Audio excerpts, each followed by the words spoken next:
नमस्कार दोस्तों, स्वागत है आपका स्टडी फॉर सिविल सर्विसेज में। वीडियो को पूरा देखिए। कोई भी आपका फीडबैक है, कोई सजेशन है, तुरंत वीडियो में कमेंट करके जरूर बताइए। अच्छा लगे तो वीडियो लाइक जरूर कर लीजिए और ऐसे वीडियो लगातार फ्री में पाने के लिए चैनल को तुरंत सब्सक्राइब कर लीजिए और बेल आइकन को जरूर टैप कर लीजिए ताकि आगे भी सारे वीडियो आपको मिलते रहे। यूट्यूब में फॉलो करते हैं तो प्लीज ये वाला फ्री टेलीग्राम चैनल जरूर ज्वाइन कर लीजिएगा। सारे नोटिफिकेशन, सारे अपडेट यहीं पे आते हैं, ध्यान रखिएगा। स्टडी फॉर सिविल सर्विसेज का कोई भी पेड ग्रुप अगर आपको ज्वाइन करना है तो सिर्फ 856480560660897523864455 यही नंबर है हमारे, सिर्फ जहां पे कॉल या व्हाट्सएप कर सकते हैं।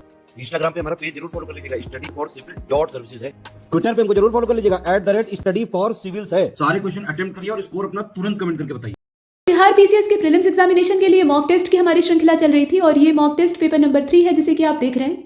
ये फुल लेंथ मॉक है, 150 एमसीक्यूज है। इसमें शुरू करते हैं। बाइलिंगुअल फॉर्मेट में आप बेहतर अभ्यास कर सकते हैं और परीक्षा से ठीक पहले अभ्यास की ही आवश्यकता होती है। तो पहला प्रश्न आपसे गलत विकल्प की तलाश करने के लिए कह रहा है इसमें, और इसे आप देखिए। पौधों के नाम दिए हैं जैसे कि एरेमोफाइट्स। एरेमोफाइट्स इस प्रकार की वनस्पतियां होती हैं जो कि रेगिस्तानी या स्टेपी प्रकार की जलवायु में पैदा होती हैं।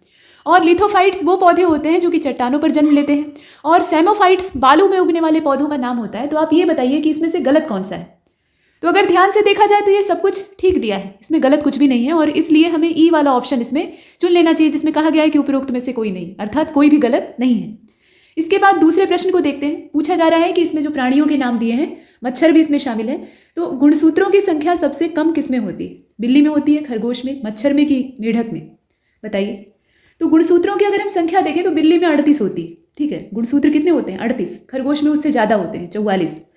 मच्छर में मात्र 6 गुणसूत्र होते हैं और मेढक में होते हैं 26। तो इसमें से सबसे कम किसका है? बेचारे मच्छर का है।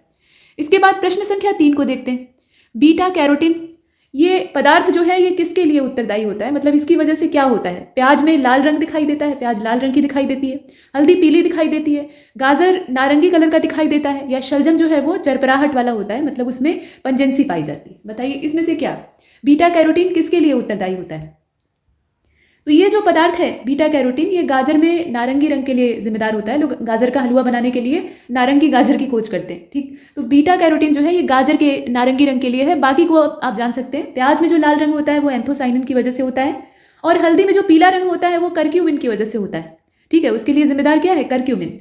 और कैल्शियम ऑक्जिलेट की वजह से चरपराहट होती है। आगे बढ़ते हैं, प्रश्न संख्या 4 को देखते हैं।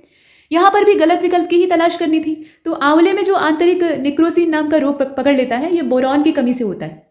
और बोरॉन की कमी से ही नींबू के जो पत्ते हैं वो छोटे पड़ जाते हैं, बीमार हो जाते हैं, मतलब लिटिल लीफ का रोग होता है। तो ये बोरान की कमी से हो रहा है। बोरान आप दे दीजिए, ठीक हो जाएगा, ऐसा दिया है।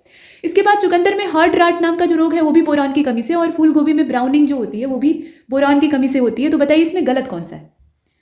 अब इसमें जो बी वाला ऑप्शन है, नींबू में लिटिल लीफ, ये बोरॉन की कमी से नहीं होता बल्कि ये जिंक की कमी से होता है। यहाँ पे बोरॉन नहीं होना चाहिए था, हमें गलत ही चाहिए था, तो हमने ढूंढ लिया। इसके बाद 5वें नंबर के प्रश्न में पूछा गया कि करेला अधिकतर लोगों को अच्छा नहीं लगता, तो करेले का पौधा पौधों के किस कुल के अंतर्गत आता है, मतलब इसकी फैमिली का नाम आपको बताना है। तो ये क्रूसीफेरी कुल का सदस्य है या मालवेसी फैमिली का मेंबर है, ये कुकुरबिटेसी फैमिली का है। कुकुरबिटेसी में जो है मतलब पौधे या फल या सब्जियां पाए जाते हैं तो उनमें कड़वाहट होती है। और सोलेनेसी कुल भी दिया है। बताइए करेले का जो कुल है वो असल में क्या है? तो इसमें आप सी वाले ऑप्शन को चुन लेंगे। ये कुकुरबिटेसी कुल से बिलोंग करता है। कड़वी चीज़ें उसमें रहती हैं, जैसे कि खीरे को आप देखते हैं। ठीक, तो करेला भी वहीं का सदस्य। इसके बाद आगे चलते हैं। यहाँ आप देख रहे हैं सी वाले ऑप्शन को, बिटर गॉड की बात हो रही है। प्रश्न संख्या 6, इसमें कहा जा रहा है कि कौन सा शब्द समूह, यहाँ पे 3-3 शब्दों का जोड़ा तो नहीं कह सकते, त्रयी कह सकते हैं। तो ये जो तिकड़ी है दे रखी है, इसमें आपको ये बताना है कि जड़ तीनों कौन से हैं, मतलब ऐसा ऑप्शन आपको ढूंढ कर इसमें से निकालना है जिसमें तीनों जड़ हों। तो बताइए। तो गन्ना, प्याज और आलू वाला पेयर हम चुनेंगे जिसमें कि तीनों जड़ है। गन्ने का भी जड़ वाला पार्ट हम इस्तेमाल करते हैं, प्याज की भी जड़ खाते हैं और आलू की भी जड़ खाते हैं, ऐसा। अब इसमें से आपको देखकर निर्णय लेना है। तो प्रश्न संख्या 6 और इसका जो करेक्ट आंसर है वो इसमें सी वाला हो जाएगा। गाजर, चुकंदर और मूली ये तीनों ही ऐसे हैं जिनकी की जड़ों का हम इस्तेमाल करते हैं। ऐसा नहीं है कि इन पौधों में और चीज़ें नहीं पाई जाती हैं, लेकिन जो एडिबल पार्ट है उसकी बात की जा रही है। इसके बाद प्रश्न संख्या 7 को देखते हैं। इसमें कहा जा रहा है कि सही विकल्प की तलाश कीजिएगा। तो सही विकल्प में आप देखें, इसमें ऑप्शन दिया हुआ है। पहला स्टेटमेंट आपको बता रहा है कि जो लाल रक्त कणिकाएं होती हैं वो प्लीहा में जाकर नष्ट हो जाती है, स्प्लीन में उनका समापन होता है। और श्वेत रक्त कणिकाएं यानी जो व्हाइट ब्लड सेल्स होती है वो मानव रक्त में ही समाप्त हो जाती है, रक्त में ही उनका अंत हो जाता है। और प्लेटलेट्स जो है वो भी रक्त में ही समाप्त होती है। तो अब ये बताइए कि इसमें से सही कौन सा है? 7वां क्वेश्चन केवल जो इसमें पहला और तीसरा है ना वही सही है। श्वेत रक्त कणिकाएं ये लसिका तंत्र जो होता है उसमें जाकर समाप्त होती हैं। इनका अंत कहाँ पे होता है? जो लिम्फेटिक सिस्टम होता है वहां पर। तो ये गलत दिया है दूसरा वाला, बाकी पहला तीसरा सही है, तो हम डी वाले ऑप्शन को चुन लेते हैं। ये वाला सही है, ये वाला सही है। प्रश्न संख्या 8 को देखते हैं। यहाँ पूछा जा रहा है कि कौन सा विटामिन प्लाज्मा में नहीं पाया जाता है। अभी प्लाज्मा की चर्चा हुई, प्लाज्मा में कौन सा विटामिन नहीं पाया जाता है ये आपको बताना है। तो B1, B5, B9, B12 B परिवार के सदस्य हैं। इसमें से आप देखकर बताइए। तो 8th क्वेश्चन, करेक्ट आंसर इसका क्या होगा? सी वाला। विटामिन B9 इसमें नहीं होता है। बाकी अगर आप देखें तो इसमें पानी की मात्रा, यानी प्लाज्मा में पानी की मात्रा होती है 90%, प्रोटीन होता है करीब 7% और बाकी छोटी छोटी मात्रा में glucose, folic acid, sodium, nitrogen, vitamin B1, B5, B12, कार्बनिक पदार्थ, कार्बनिक रसायन, ये सब पाए जाते हैं थोड़ी थोड़ी मात्रा में। तो इसमें से B9 नहीं होता है, B9 को हम बाहर कर लेते हैं। तो जरा कमेंट सेक्शन में B9 का रासायनिक नाम बताइएगा, इसका केमिकल नाम क्या है। इसके बाद प्रश्न संख्या 9 को देखते हैं। कौन सा विकल्प सही है बताइए। तो मक्के में पाया जाने वाला जो प्रोटीन है वो जीन होता है, ठीक है। और जो दाल में प्रोटीन पाया जाता है, कहते हैं ना कि प्रोटीन का बहुत बढ़िया स्रोत है, दाल खाइए, तो उसमें प्रोलामिन नाम का प्रोटीन होता है। ग्लूटेन जो है ये गेहूं में पाया जाने वाला प्रोटीन होता है। अब ये बताना है आपको कि सही कौन सा है। तो 9th क्वेश्चन, इसका करेक्ट आंसर ए हो जाएगा, क्योंकि तीनों ही सही है, इसमें गलत तो कुछ भी नहीं है। तो आपको ये मालूम होना चाहिए कि किसमें किस तरह का, मतलब जो पाया जाता है प्रोटीन उसका नाम क्या होता है। इसके बाद 10th क्वेश्चन का इसमें कह रहा है कि गलत विकल्प का चयन करिएगा। तो ग्लोबर्स लवण जो होता है, ग्लोबर्स साल्ट इसको कहा जाता है, ये सोडियम सल्फेट होता है असल में। और धावन सोडा, इसका रासायनिक नाम होता है सोडियम कार्बोनेट। नौसादर का होता है अमोनियम क्लोराइड। और हास्य गैस यानी लाफिंग गैस जो होती है वो असल में नाइट्रस ऑक्साइड होती है। तो अब ये बताइए गलत कौन सा है इसमें से। 10वां क्वेश्चन आप देख रहे हैं, इसमें आप ई वाले ऑप्शन को चुनेंगे क्योंकि जो चीज़ें दे रखी हैं वो ठीक हैं, इसमें गड़बड़ी कहीं भी नहीं है। तो इसलिए हम नॉन ऑफ द एबव वाला ऑप्शन जो है उसको चुन रहे हैं, यानी कोई भी गलत नहीं। प्रश्न संख्या 11 को देखते हैं। किस घटना के कारण साबुन का जो बुलबुला है वो रंग बिरंगा दिखाई देता है। बुलबुले देखने में अच्छे लगते हैं और इसमें कलर जैसे लगता है कि कोई रंग बिरंगी फिल्म लगी हुई है। तो व्यतिकरण की ये घटना होती है, यानी इंटरफेरेंस होता है, या फिर डिफ्रैक्शन होता है, या रिफ्रैक्शन होता है, या रिफ्लेक्शन होता है। ये ऑप्टिक्स की इतनी सारी इवेंट्स, घटनाएं यहाँ पर दी हुई हैं, इसमें से आप देखकर बताइए। तो बुलबुले के रंगीन दिखाई पड़ने के पीछे जो मुख्य कारण होता है वो व्यतिकरण होता है। प्रकाश का यहाँ पर व्यतिकरण होता है और उसी की वजह से ऐसी घटना हमें दिखती है। इसके बाद नेक्स्ट प्रश्न संख्या 12, कुछ जो यहाँ पर टर्म दिए हुए हैं ना, जैसे कि विवर्तन दिया है या फिर अपवर्तन दिया है, तो उससे संबंधित कुछ घटनाओं के नाम आपको मालूम होने चाहिए कि कौन सा प्रोसेस किस वजह से होता है। अब यहाँ देखें, कौन सा उपकरण विद्युत ऊर्जा को विद्युत चुंबकीय ऊर्जा में बदलता है। तो ये कौन सी डिवाइस होती है? विद्युत सेल होता है, डायनेमो होता है, टरबाइन होती है, ट्रांसमीटर होता है। इसमें से क्या चीज़ होती है? तो आप ट्रांसमीटर को चुन लेंगे। विद्युत ऊर्जा से ये विद्युत चुंबकीय ऊर्जा में परिवर्तन करता है, ट्रांसमीटर का यही काम होता है। बाकी जितने हैं, डायनेमो को आप जानते ही हैं कि ये यांत्रिक ऊर्जा से विद्युत ऊर्जा में बदलता है। विद्युत सेल जो है वो रासायनिक ऊर्जा से विद्युत ऊर्जा में परिवर्तन करता है ऊर्जा का। और स्थितिज ऊर्जा से विद्युत ऊर्जा में बदलने का काम कौन करता है? टरबाइन करती है। प्रश्न संख्या 13 को देखते हैं। यहाँ पर 3 स्टेटमेंट दे रखे हैं, सही कौन सा है वो आपको बताना है। तो स्फिग्मोमैनोमीटर जो है वो रक्तचाप मापने के लिए इस्तेमाल होता है, यानी ब्लड प्रेशर हम उससे नापते हैं। डॉक्टर साहब जो ब्लड प्रेशर की मशीन लेकर बैठे रहते हैं, उससे बीपी नापते हैं, तो वो असल में स्फिग्मोमैनोमीटर होता है, ऐसा दिया है। और पॉलीग्राफ जो है ये झूठ का पता लगा सकता है, इससे आप मालूम हो जाएगा कि आप सच बोल रहे हैं या झूठ। जबकि पायरोहीलियोमीटर जो है ये सौर विकिरण को नापने के लिए इस्तेमाल होता है। अब बताइए सही कौन सा है इसमें से। तो इसमें तीनों ही सही है, कुछ भी गलत नहीं है, तीनों जानकारियां एकदम परफेक्ट है। और इसीलिए हम ए वाले ऑप्शन को चुनते हैं, जिससे नापा जाता है, जिसमें कि पाठ्यांक बना रहता है। पारे वाली मशीन है तो पारा ऊपर की तरफ चढ़ता है, नहीं अगर इलेक्ट्रॉनिक है तो उसमें डिजिट दिखाई देती है। तो वो जो डिवाइस होती है उसके साथ एक लपेटने वाला चौड़ा पट्टा होता है जो कि बाँह पर लपेटा जाता है और उसमें प्रेशर भरा जाता है। फिर तो वो चीज़ जो है वो स्फिग्मोमैनोमीटर होती है, पूरे ऑपरेटर्स को कहते हैं। और बाकी जो आला डॉक्टर लिए रहते हैं जिससे कि धड़कन नापते हैं उसको स्टेथोस्कोप कहा जाता है। तो कुल मिलाकर इसमें तीनों जानकारियां सही है। अब इसके बाद 14वें नंबर के प्रश्न को देखते हैं। यहाँ पर कहा गया कि मिक्सिडेमा रोग जो है ये किसकी वजह से होता है। मिक्सिडेमा जो रोग है ये किस वजह से होता है? तो ये एड्रीनेलिन का बहुत ज़्यादा अगर स्रावण होता है तो उसकी वजह से होता है, या इंसुलिन हार्मोन अगर कम निकलने लगता है तो उसकी वजह से होता है, कार्टिन हार्मोन के कम निकलने की वजह से, कम स्राव की वजह से होता है, या ग्रोथ हार्मोन बहुत कम रिलीज होता है तो उसकी वजह से ऐसा हो जाता है। बताइए, यहाँ हार्मोन के डिसबैलेंस से ये होता है, ये तो चीज़ दिखाई दे रही है। अब इसमें कौन सा? तो 14वां क्वेश्चन जो है इसका राइट आंसर ई हो जाएगा। ये हार्मोन की ही गड़बड़ी से होता है, लेकिन जब थायरॉक्सिन हार्मोन जो है वो बहुत कम मात्रा में निकलता है तब जाकर मिक्सिडेमा होता है। इसके बाद प्रश्न संख्या 15 को देखते हैं। इसमें पूछा जा रहा है कि गलत विकल्प कौन सा है। तो सबसे बड़ी जो धमनी है यानी लार्जेस्ट आर्टरी वो असल में एब्डोमिनल एओर्टा होती है, और सबसे बड़ी जो पेशी है यानी लार्जेस्ट मसल वो ग्लूटस मैक्सिमस होती है, इसका नाम दिया हुआ है। और सबसे बड़ी अंतःस्रावी ग्रंथि यानी इंडोक्राइन ग्लैंड जो है वो थायराइड ग्लैंड होती है, जबकि सबसे बड़ी जो तंत्रिका है वो साइटिक होती है। ठीक है, तो इसमें नाम दे रखा है, गलत कौन सा है बताइए। 15वां क्वेश्चन आप देख रहे हैं, ई वाले ऑप्शन को हम चुनेंगे क्योंकि इसमें जितनी जानकारियां दी हैं वो सभी सही है, कुछ भी गलत नहीं है और ये एक साथ पूछेगा भी नहीं, इसमें अलग अलग इन्फॉर्मेशन आपके लिए है जिसे कि आप याद कर सकते हैं। तो ई वाले विकल्प को चुनकर 16वें प्रश्न को देखते हैं। गलत विकल्प का आपको चयन करना है। दाब की इकाई पास्कल होती है। दाब का मात्रक अगर आपको लिखना है तो आप कैलकुलेट करके डिजिट लिखेंगे और उसके पीछे लिखेंगे पास्कल, ऐसा। अगर हमें पारिस्थितिकी दबाव को नापना है तो हम उसे बार में व्यक्त करेंगे, यानी एटमॉस्फेरिक प्रेशर की इकाई क्या होती है, बार होती है। रेडियोधर्मिता का मात्रक होता है क्यूरी और विद्युत धारिता यानी जो कैपेसिटेंस होता है उसकी इकाई होती है फैरड। अब बताइए कि इसमें से गलत ऑप्शन कौन सा है। 16वें प्रश्न को आपने देखा और इसका भी राइट आंसर ई हो जाएगा क्योंकि यहाँ जितनी जानकारियाँ दी हैं सभी ठीक है, गलत कुछ भी नहीं है, तो हम बताएं कैसे। आगे बढ़ते हैं। हालांकि रेडियोधर्मिता या बाकी जितनी भी चीज़ें दी हैं उनकी अन्य भी कई सारी इकाइयाँ होती हैं, लेकिन जो यहाँ पर दिया है वो भी सही। इसके बाद प्रश्न संख्या 17 को देखते हैं। यहाँ देखें कौन सा विशेष गुण द्रव्य के रूप में, ये आप देख रहे हैं, कौन सा विशेष गुण द्रव के रूप में नहीं पाया जाता है। कुल मिलाकर इसका अंग्रेजी वर्जन आप देख लीजिए, ज़्यादा क्लियर होगा। Which of the following special property is not found in liquids a form of matter. तो आप जानते हैं कि लिक्विड जो है वो मैटर का ही एक फॉर्म है, मतलब द्रव्य की ही अवस्था है, एक द्रव। यहाँ द्रव और द्रव्य में फर्क है। द्रव्य मतलब पदार्थ होता है, द्रव मतलब आप जानते हैं गीली चीज। तो अब इसमें आपसे ये पूछा जा रहा है कि कौन सा एक विशेष गुण द्रव के अंदर नहीं होता है, सीधी बात ये पूछी गई। तो प्रेशर नहीं होता है, सरफेस टेंशन नहीं होता है, विस्कोसिटी नहीं होती है, या फिर जो केशिकात्व है यानी कैपिलरिटी वो नहीं पाई जाती। द्रव के अंदर कौन सा गुण नहीं पाया जाता है। 17वां क्वेश्चन, करेक्ट आंसर ई होगा इसका। ई वाले विकल्प को हमने इसलिए चुन रखा है क्योंकि आप जानते हैं कि द्रव का मूलभूत गुण होता है, उसके अंदर दाब होता है और पृष्ठ तनाव होता ही होता है। द्रव के अंदर शांता भी होती है, शांता यानी द्रव का गाढ़ापन, उसे बहने से रोकता है ये। और बाकी केशिकात्व की घटना भी होती है, प्लवन का भी जो सिस्टम है वो इसमें काम करता है। तो ये सारे जो गुण हैं ये द्रव के अंदर होते हैं, जबकि प्रत्यास्थता जो है वो ठोसों का गुण होता है। तो प्रत्यास्थता वगैरह इसमें दिया नहीं है, सब कुछ जो है वो इसके गुण है। इसके बाद प्रश्न संख्या 18 को देख लेते हैं। इसमें सरल आवर्त गति करने वाला कोई पिंड जब अपनी मध्यमान स्थिति से गुजरता है, ठीक है, अपनी मध्यमान स्थिति से गुजरता है, तो इसमें क्या नहीं होता है, मतलब इस पर उस समय कोई बल नहीं काम कर रहा होता है, कोई त्वरण नहीं काम कर रहा होता है, मतलब त्वरण 0 होता है असल में, और इसका वेग उस समय अधिकतम होता है और गतिज ऊर्जा भी अधिकतम होती है। ये सारी जो कंडीशन है वो दे रखी है और बताया गया है कि वो अपनी मध्यमान स्थिति यानी जो मीन पोजीशन है वहां से पास कर रहा है। तो सिंपल हार्मोनिक मोशन में कैसे सिस्टम चलता है, मतलब कैसे लोलक दोलन कर रहा है और वो गति हो रही है, इसका आपको पता होना चाहिए। तो कुल मिलाकर 18वां क्वेश्चन, इसका जो करेक्ट आंसर है वो ई हो जाएगा।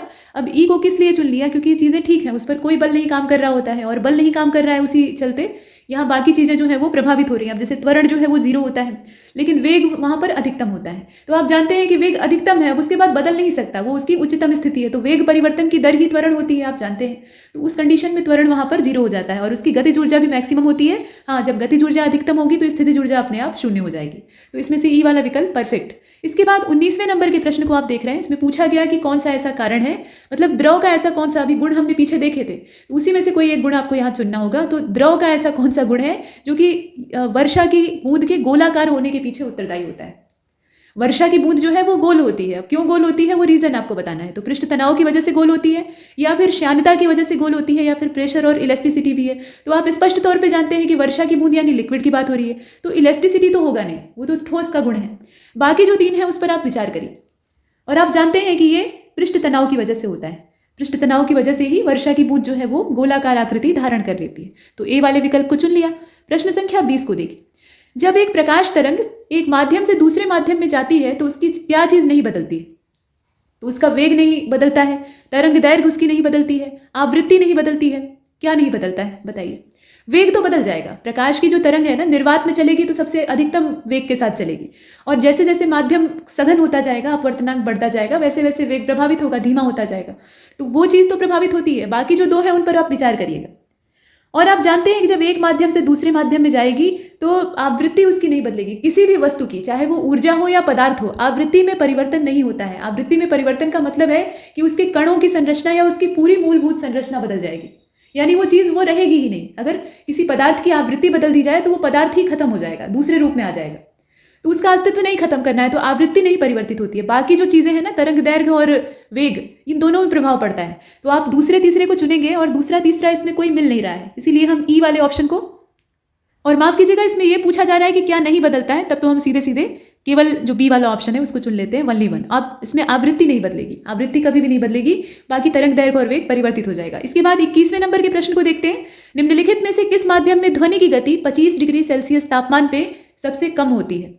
ये पानी होता है समुद्र वाला, मतलब खारा पानी, या फिर आशुद्ध जल होता है डिस्टिल्ड वाटर, या फिर एथेनॉल मेथेनॉल इसमें दे रखा है मतलब अल्कोहल। तो बताइए कि सबसे कम कहाँ पर होती है? ध्वनि की चाल की बात हो रही है और ध्वनि को चलने के लिए माध्यम की आवश्यकता होती है। तो विभिन्न माध्यमों में 25 डिग्री सेल्सियस पर अगर हम ध्वनि की गति को देखें मीटर पर सेकंड में, तो जो समुद्री जल होता है उसमें 1531 होती है। आशुद्ध जल यानी डिस्टिल वाटर में ये कम हो जाती है। कितनी हो जाती है? 1498। वास्को डी गामा भारत आया, ठीक। और उसके बाद एथेनॉल में हो जाती है करीब 1207 लगभग, और मेथेनॉल में थोड़ी और कम हो जाती है। कितनी होती है? 1103। तो अब इस आधार पर अगर आप फैसला लेंगे तो इसमें सबसे कम किस में हो रही है? मेथेनॉल में हो रही है, मेथिल अल्कोहल। इसके बाद क्वेश्चन नंबर 22, बारूक ब्लमबर्ग, अच्छा नाम है, इन्होंने किसकी खोज की थी?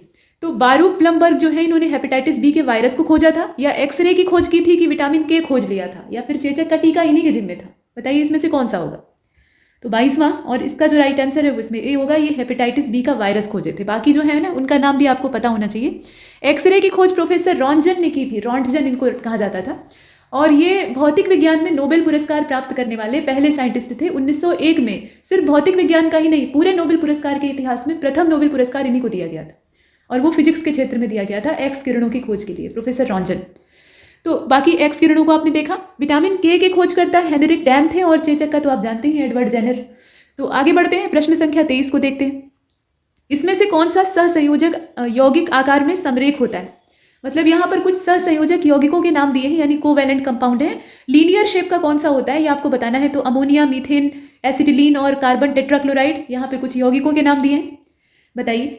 23वां प्रश्न, और इसका जो सही उत्तर है वो इसमें सी हो जाएगा। एसिटिलीन का आकार होता है समरेख यानी लीनियर।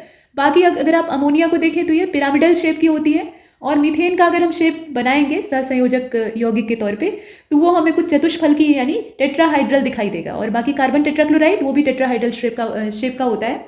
तो इसमें से एसिटिलीन को हम बाहर कर लेते हैं, ठीक है। एसिटिलीन को हमने निकाल लिया। प्रश्न संख्या 24, सेलेक्ट द इनकरेक्ट ऑप्शन। अब यहाँ कहा गया कि मोस्ट रिएक्टिव जो नॉन मेटल एलिमेंट है, मतलब वो अधातु है, तो ऐसा जो पदार्थ है वो फ्लोरीन होता है। और मोस्ट रिएक्टिव मेटालिक एलिमेंट जो है वो लिथियम होता है, ये सबसे ज़्यादा रिएक्टिव होता है। जबकि element with highest ionisation potential, आयनन विभव सबसे ज़्यादा उच्च होता है हीलियम का। और element with lowest ionisation potential ये सीजियम होता है। तो हाईएस्ट और लोवेस्ट दिया है यहाँ पर रिएक्टिविटी के मामले में और आयनाइजेशन पोटेंशियल के मामले में। बताइए इसमें से कौन सा होगा, जो कि गलत है। पीरियोडिक टेबल में ये चीज़ें बहुत तेज पूछी जाती हैं। तो प्रश्न संख्या 24 को आपने देखा, और इसका जो करेक्ट आंसर है वो इसमें बी हो जाएगा। सबसे ज़्यादा क्रियाशील जो धात्विक तत्व होता है वो लिथियम है। यहाँ जो दिया है ना, ये वाला ऑप्शन गलत है। सबसे ज़्यादा क्रियाशील धात्विक तत्व सीजियम होता है, और सबसे कम आयनन विभव भी इसी का होता है। तो सीजियम को आप याद रखेंगे। तो इसमें लिथियम वाला ऑप्शन गलत था। प्रश्न संख्या 25 को देखते हैं। यहाँ कहा जा रहा है कि कोरंडम ये किसका अयस्क है, ठीक है। अब बताइए इसमें कोरंडम बड़ा कीमती होता है। जो आप माणिक के देखते हैं ना, रूबी, वो यही होता है वास्तव में। मतलब स्पीशीज़ के तौर पे अगर देखा जाए तो जो लैब की रिपोर्ट होती है, लेबोरेटरी टेस्ट करके उसे बाकायदा ऑप्टिकल उसका टेस्ट किया जाता है कि वो ओरिजिनल है या नहीं, क्योंकि रूबी की ब्लैक मार्केटिंग बहुत ज़्यादा होती है। तो जो प्योर रूबी होता है उसमें रिपोर्ट जब आती है IGL या तमाम जो लेबोरेटरी है, तो उसमें लिखा रहता है कि ये स्पीशीज़ जो है ये कोरंडम है। तो बताइए कि ये किसका अयस्क होता है? पोटेशियम का होता है, मतलब असल धातु इसकी क्या होती है, या फिर एल्यूमिनियम होता है, मैग्नीशियम होता है, या फिर कॉपर होता है। प्रश्न संख्या 25 को आपने देखा, और इसका जो करेक्ट आंसर है वो इसमें सी होगा। ये एल्यूमिनियम का अयस्क होता है, ठीक है। ये अयस्क किसका है? एल्यूमिनियम का है। बाकी डोलोमाइट जो है वो मैग्नीशियम का अयस्क होता है। सिल्वाइन जो है वो पोटेशियम का होता है। और मैलाकाइट को तो आप जानते ही हैं कि ये कॉपर का होता है। और भी कई सारे अयस्क होते हैं। प्रश्न संख्या 26 को देखते हैं। कौन सा समूह रोज मेटल की सही संरचना को दर्शाता है? मतलब उसमें क्या क्या मिला रहता है, असल में आपसे ये पूछ रहा है। तो रोज मेटल में बिस्मथ मिला रहता है, सीसा होता है और टिन होता है। तांबा, सीसा और टिन होता है। बिस्मथ, जिंक और टिन होता है। या निकल, सीसा और टिन, जस्ता होता है। निकल, सीसा और जस्ता होता है। ये तीन के कॉम्बिनेशन दिए हुए हैं। बताइए कि रोज मेटल बनाना हो तो क्या मिलाएंगे। और 26 का जो राइट आंसर है वो इसमें ए हो जाएगा।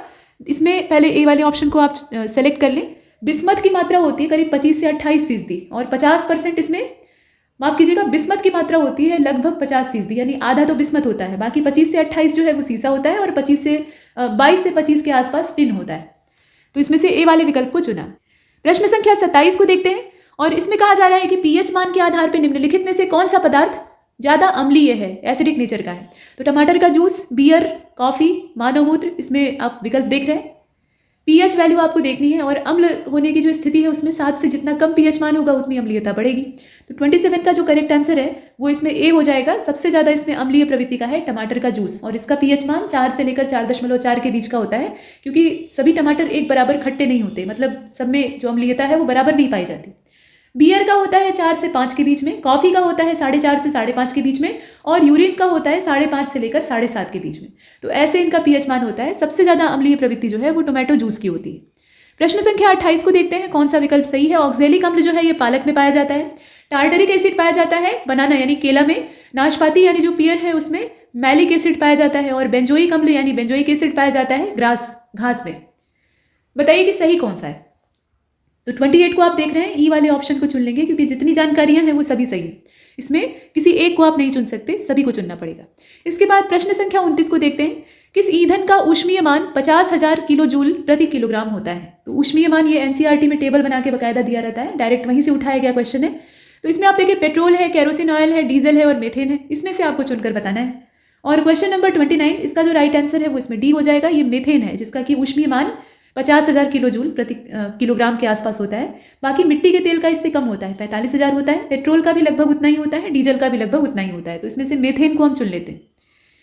नेक्स्ट प्रश्न संख्या 30, पूछा जा रहा है कि निम्नलिखित में से कौन सा विकल्प कोल गैस की संरचना को दर्शाता है। तो मीथेन, कार्बन मोनोऑक्साइड, इनको दोनों को मिलाने से कोल गैस बनती है, या ethane, methane, carbon dioxide, hydrogen methane, carbon monoxide, ऐसे ऑप्शन दिए।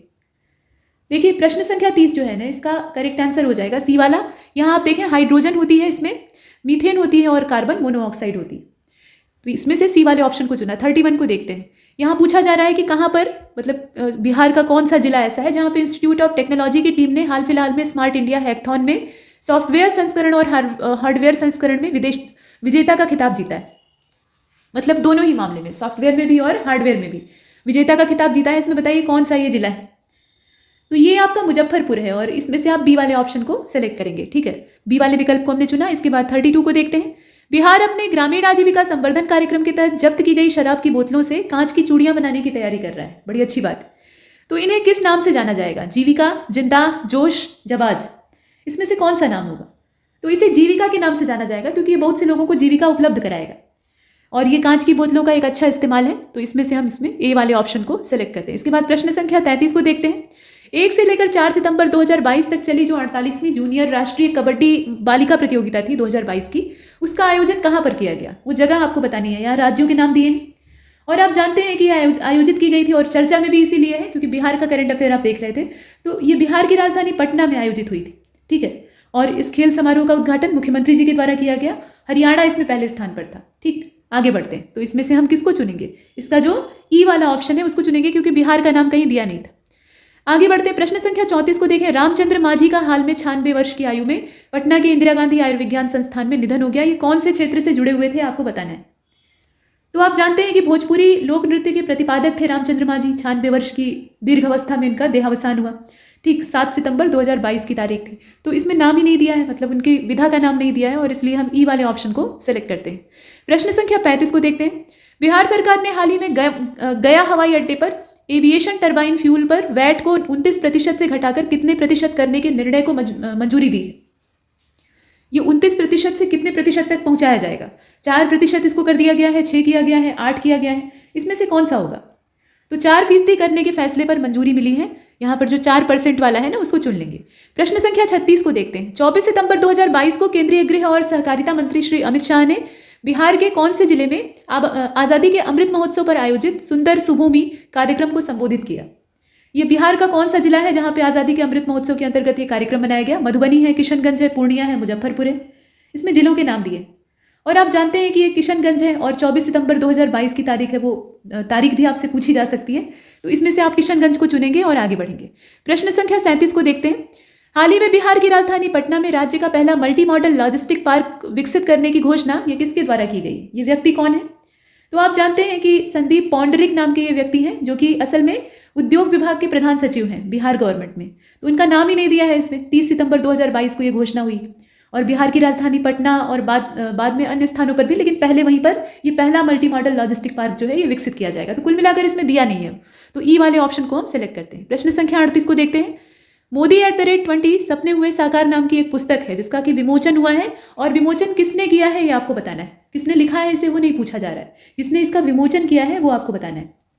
तो आप जानते हैं कि ये बिहार के राज्यपाल के द्वारा 12 सितंबर 2022 को फागू चौहान जी के द्वारा राजभवन में इसका विमोचन किया गया। ठीक, मोदी@20 सपने हुए साकार। तो इसमें तारीख भी पूछी जा सकती है। फिलहाल आप बिहार के राज्यपाल को चुनेंगे और आगे चलेंगे। प्रश्न संख्या 39 को देखते हैं। हाल ही में पहला आसियान भारत स्टार्टअप महोत्सव 2022 ये कहाँ पर आयोजित किया गया, बताइए।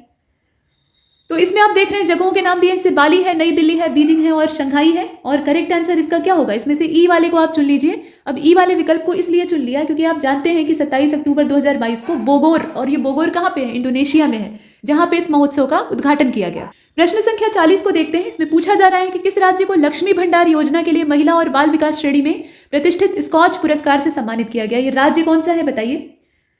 तो आप जानते हैं कि ये पश्चिम बंगाल राज्य है जिसकी कि लक्ष्मी भंडार नाम की योजना है, जो कि महिला बाल विकास श्रेणी में काफी उत्तम मानी गई है, और उसके लिए प्रतिष्ठित स्कॉच पुरस्कार इसे प्रदान किया गया है। तो डी वाले ऑप्शन को हम चुनते हैं, वेस्ट बंगाल। प्रश्न संख्या 41। मेघा इंजीनियरिंग और इंफ्रास्ट्रक्चर लिमिटेड, इसे हाल फिलहाल में किस देश की पहली ग्रीनफील्ड ऑयल रिफाइनरी परियोजना के निर्माण का ठेका दिया गया है। ये कौन सा देश है जहां का ठेका इसे मिला है। ब्रुनोई है, लाओस है, वियतनाम है या फिर मंगोलिया है। तो इसमें से मंगोलिया की ये जो पहली ग्रीनफील्ड ऑयल रिफाइनरी परियोजना है उसके निर्माण का इसे ठेका मिला है। ठीक, तो मंगोलिया को इसमें से हम चुनेंगे। इसके बाद प्रश्न संख्या 42 को देखते हैं। भारतीय रिजर्व बैंक ने हाल ही में डिजिटल रुपए का पायलट लॉन्च किया है, और भारतीय रिजर्व बैंक ने पायलट लॉन्च में भाग लेने के लिए 9 बैंकों की पहचान की है। अब रिजर्व बैंक अकेले काम नहीं करता है, वो सारे बैंकों को मिलाकर काम करेगा। तो बताइए कि इसमें से किस बैंक को नहीं चुना गया है। HDFC इसमें शामिल नहीं है, ICICI नहीं शामिल है, कोटक महिंद्रा नहीं शामिल है, यस बैंक नहीं शामिल है। कौन सा इसमें से बाहर है। तो रिजर्व बैंक के द्वारा ये डिजिटल करेंसी का जो लॉन्चिंग किया गया है उसमें भाग लेने वाले 9 बैंकों की पहचान की गई है। तो आप जानते हैं कि रिजर्व बैंक ने जब इसे किया है तो निश्चित तौर पे स्टेट बैंक इसमें शामिल होगा। तो स्टेट बैंक ऑफ इंडिया है, बैंक ऑफ बड़ौदा इसमें है, यूनियन बैंक ऑफ इंडिया है, HDFC भी है, ICICI भी है, कोटक महिंद्रा भी है, यस बैंक भी है, IDFC बैंक भी है, और इसके अलावा HSBC भी है। ये सारे बैंक इसमें शामिल है। तो इसमें से हम ई वाले को चुन लें, वही बुद्धिमानी। प्रश्न संख्या 43 को देखते हैं। पूछा जा रहा है कि रेने नाबा, इन्होंने हाल ही में देला न्यूक्लियराइजेशन डे, ये इंडिया का न्यूक्लियराइजेशन नाम की एक पुस्तक है, मतलब इसका जो लोकार्पण है वो किया गया है, और इसके लेखक का नाम आपको दे दिया है। ये लेखक कौन से हैं, रेने नाबा। अब बताइए कि ये किस प्रकार के लेखक हैं, मतलब किस देश के रहने वाले हैं, किस भाषा के लेखक हैं असल में। तो ये स्पेनिश लेखक हैं, फ्रांसीसी हैं, स्वीडिश लेखक हैं, ब्राजीलियाई हैं। इसमें से इनकी पहचान क्या है। तो असल में ये जो लेखक हैं ये फ्रेंच और अंग्रेजी दोनों भाषाओं में लिख सकते हैं, और ये जो पुस्तक लिखी गई है ये फ्रेंच लैंग्वेज में मूल रूप से लिखी गई है। दोनों भाषाओं में इसको लिखा गया है। ये अगर ये पूछेगा ना कि पुस्तक किस भाषा में लिखी गई है, तब तो आप फ्रांसीसी और अंग्रेजी दोनों को चुनेंगे। लेकिन अगर आप ये देखना चाहते हैं कि रेने नाबा जो है ये किस भाषा के लेखक हैं, तो ये फ्रांसीसी। इसके बाद आगे चलते हैं। प्रश्न संख्या 44 को देखते हैं। कोचीन शिपयार्ड ने हाल ही में किस शहर के लिए देश का पहला हाइड्रोजन ईंधन सेल कटरमेंट पोत बनाने के लिए भारतीय अंतर्देशीय जलमार्ग प्राधिकरण के साथ एक समझौता ज्ञापन पर हस्ताक्षर किए हैं। ये कौन सा शहर है आप बताइए। और प्रश्न संख्या 44 को आप देख रहे हैं, इसका जो करेक्ट आंसर है वो इसमें ई हो जाएगा। अब ई को किस लिए चुन लिया, तो असल में ये उत्तर प्रदेश में वाराणसी के लिए देश का पहला हाइड्रोजन ईंधन जो कटरमेंट पोत है वो बनाने के लिए समझौता ज्ञापन पर हस्ताक्षर, तो वाराणसी का नाम इसमें दिया नहीं। इसके बाद प्रश्न संख्या 45 को देखते हैं। सैयद मुश्ताक अली ट्रॉफी 2022, सैयद मुश्ताक अली ट्रॉफी 2022 ये किसने जीती है। हैदराबाद ने जीती है, चेन्नई ने जीती है, भोपाल ने जीती है, कोलकाता ने जीती है। इसमें से किसका नाम रहेगा। और आप देख रहे हैं इसमें से करेक्ट आंसर ई होना चाहिए। अब यहाँ भी वही दिक्कत है। असल में ये जो सैयद मुश्ताक अली ट्रॉफी है इसका फाइनल मुकाबला इसमें मुंबई ने हिमाचल प्रदेश को 3 विकेट से हरा दिया, तो मुंबई जीता है। इसमें मुंबई का नाम ही नहीं दिया है। इसके बाद आगे बढ़ते हैं। प्रश्न संख्या 46। बाजरा के उत्पादन के आधार पर राज्यों को आरोही क्रम में आपको व्यवस्थित करना है। आरोही क्रम का मतलब यह है कि सबसे जो कम वाला है उसको पहले रखेंगे और सबसे ज़्यादा वाले को बाद में रखेंगे। तो इसमें राजस्थान हरियाणा उत्तर प्रदेश है, हरियाणा राजस्थान उत्तर प्रदेश है। कौन सा इसमें से पेयर ठीक होगा। तो आप जानते हैं पहले राजस्थान को रखना चाहिए, उसके बाद यूपी को रखना चाहिए, फिर जाकर हरियाणा को रखना चाहिए। ये लेटेस्ट बाजरे के उत्पादन का डाटा है, तो उस आधार पर अगर हम देखें तो डी वाला ऑप्शन इसका सही है। प्रश्न संख्या 47। निम्नलिखित में से कौन सा विकल्प सही नहीं है। क्रॉप दिया हुआ है, प्रोडक्शन दिया है, मतलब उत्पादन में जो प्रथम है उसका नाम दिया हुआ है। तो काजू के उत्पादन में महाराष्ट्र, नारियल के उत्पादन में केरल, चने के उत्पादन में राजस्थान और अंडे के प्रोडक्शन में पोल्ट्री उद्योग इसमें आंध्र प्रदेश। अब बताइए कि इसमें से गलत कौन सा है। तो 47वें का करेक्ट आंसर सी हो जाएगा। चने के उत्पादन में मध्य प्रदेश होगा, न कि राजस्थान होगा। राजस्थान तीसरे स्थान पे है, ठीक। तो इसमें से हम राजस्थान को, ये वाला जो ऑप्शन है चना और राजस्थान वाला, इसको बाहर कर देंगे, ये गलत दिया है। बाकी सारी जानकारियां सही है। इसके बाद प्रश्न संख्या 48 को देखते हैं। 21-22 का जो सत्र है उसके लिए फसलों के उत्पादन और प्रमुख फसलों की बात हो रही है। उनके लिए दूसरे अग्रिम अनुमान के हिसाब से कितने मिलियन टन चावल का उत्पादन हुआ है। ध्यान दीजिएगा कि ये अग्रिम अनुमान है। तो अब इसमें एडवांस एस्टीमेट के अकॉर्डिंग अगर देखा जाए तो 126 मिलियन टन दिया है, 127 चावल के उत्पादन की बात हो रही है, ध्यान दीजिएगा। और इसका जो करेक्ट आंसर है वो सी होगा। 127.93 मिलियन टन रिकॉर्ड उत्पादन का यहाँ अंदाजा लगाया गया है। तो इसमें से हम चुनेंगे किसको, 127.93 तो दिया नहीं है, तो इसमें एग्जैक्टली दिया है 128, लगभग उसको चुन लेते हैं। प्रश्न संख्या 49 को देखते हैं। इसमें कहा गया कि जो ऑप्शन दिए हैं, मतलब स्टेटमेंट दिया है, उसमें से सही की पहचान करिएगा। ये खनिज डाटा है और बॉक्साइट की यहाँ पर बात हो रही है, मतलब एल्यूमिनियम का अयस्क बॉक्साइट, उसकी बात हो रही है। तो भारत के कुल उत्पादन में ओडिशा लगभग 76% बॉक्साइट का उत्पादन करता है। गुजरात जो है भंडारण के मामले में, बॉक्साइट के भंडारण के मामले में दूसरे स्थान पे है, और आंध्र प्रदेश का बॉक्साइट के भंडारण के मामले में तीसरा स्थान है। अब ये बताइए कि इसमें से सही कौन सा है। प्रश्न संख्या 49, बी वाले ऑप्शन को आप चुनेंगे। बी वाले ऑप्शन को इसलिए चुना, अब यहाँ इसको चुनने का मतलब क्या है, केवल पहला ही सही है, बाकी सब गलत है। तो 76.3% ओडिशा उत्पादन करता है, वो ठीक है, 76 लगभग दिया हुआ है, वो सही है। उसके बाद नंबर है फिर गुजरात का, फिर झारखंड का। भंडारण के मामले में भी ओडिशा ही पहले स्थान पे है, ये आप जानते हैं। और उसके बाद दूसरा स्थान जो है वो आंध्र का है, तीसरे नंबर पर गुजरात है। तो यहाँ ये दोनों जो स्टेटमेंट है ना वो आपस में एक्सचेंज हो गए हैं। यहाँ पे गुजरात को होना चाहिए था तीसरे स्थान पे, आंध्र को होना चाहिए था दूसरे स्थान पे, तो दोनों ही जानकारियां गलत हैं, इसलिए बी को चुना। इसके बाद प्रश्न संख्या 50 को देखते हैं। गलत विकल्प का आपको चयन करना है। खनिज डाटा दे रखा है, झारखंड कोयले के भंडार में पहले स्थान पे है, ओडिशा जो है वो दूसरे स्थान पे है, कोयले की ही बात हो रही है। छत्तीसगढ़ कोयले के भंडार में तीसरे स्थान पे है, और पश्चिम बंगाल कोयले के भंडार में चौथे स्थान पे है। अब ये बताइए कि इसमें से गलत कौन सा है। 50वें क्वेश्चन को आप देख रहे हैं, तो ई वाले विकल्प को चुनेंगे। असल में कोयले के भंडार की अगर हम बात करें, 2022 का लेटेस्ट डाटा देखें तो झारखंड का पहला स्थान है, उसके बाद ओडिशा है, फिर छत्तीसगढ़ है, फिर पश्चिम बंगाल है। तो चारों जानकारियां ठीक है यहाँ पे, पहला, दूसरा, तीसरा, चौथा, और इसीलिए हम ई वाले ऑप्शन को चुन लेते हैं। प्रश्न संख्या 51 आपसे पूछ रहा है कि अंतरिम सरकार 1946, आज़ादी के समय की बात हो रही है, निम्नलिखित में से किसे उद्योग और आपूर्ति मंत्रालय दिया गया था। इंडस्ट्रीज और सप्लाईज वाला जो मिनिस्ट्री था वो किसके जिम्मे था। डॉक्टर राजेंद्र प्रसाद के पास था, जॉन मथाई के पास था, सरदार बलदेव सिंह के पास था, CH भाभा के पास था, किसके पास था। और प्रश्न संख्या 51 का जो करेक्ट आंसर है वो बी हो जाएगा। जॉन मथाई, इनके पास था उद्योग और आपूर्ति का डिपार्टमेंट। बलदेव सिंह रक्षा मंत्रालय संभाल रहे थे, CH भाभा जो है वो खान कार्य और ऊर्जा मंत्रालय को संभाल रहे थे, और डॉक्टर राजेंद्र प्रसाद के पास खाद्य और कृषि वाला डिपार्टमेंट था। तो इसमें से जॉन मथाई को आप चुन लेंगे। इसके बाद आगे बढ़ते हैं। यहाँ आपने चुना प्रश्न संख्या 52, अंतरिम सरकार के बारे में वो क्वेश्चन था। अब यहाँ संविधान सभा के बारे में पूछा जा रहा है कि संविधान सभा का निम्नलिखित में से कौन सा सत्र 1947 में 20 से लेकर 25 जनवरी तक आयोजित किया गया। ये कौन से नंबर का सत्र था, असल में ये पूछा जा रहा है। तो इसमें से आप बी वाले ऑप्शन को चुनेंगे। ये दूसरा सत्र था, सेकेंड सेशन था असल में।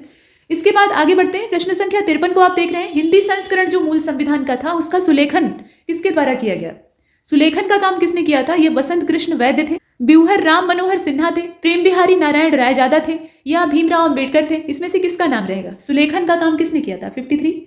और इसमें अगर आप देखें तो सुलेखन जो है ये वसंत कृष्ण वैद्य के द्वारा किया गया था, और ए वाले ऑप्शन को हम चुन लेते हैं। आगे बढ़ते हैं। प्रश्न संख्या 54 को देखते हैं। राष्ट्रपति पर महाभियोग का जो प्रोसेस है संविधान में मौजूद है, तो वो हमने कहाँ से लिया है, कहाँ से सीखा है। आयरलैंड के संविधान से सीखा है, या 1935 का जो गवर्नमेंट ऑफ इंडिया एक्ट था वहाँ से सीखा है, फ्रांस के कॉन्स्टिट्यूशन से सीखा है, या फिर यूनाइटेड स्टेट का जो कॉन्स्टिट्यूशन है वहाँ से सीखा है। तो अमेरिकी संविधान में ये प्रावधान हमें दिखाई देता है, राष्ट्रपति पर महाभियोग चलाया जा सकता है, और हमने वहीं से सीखा है।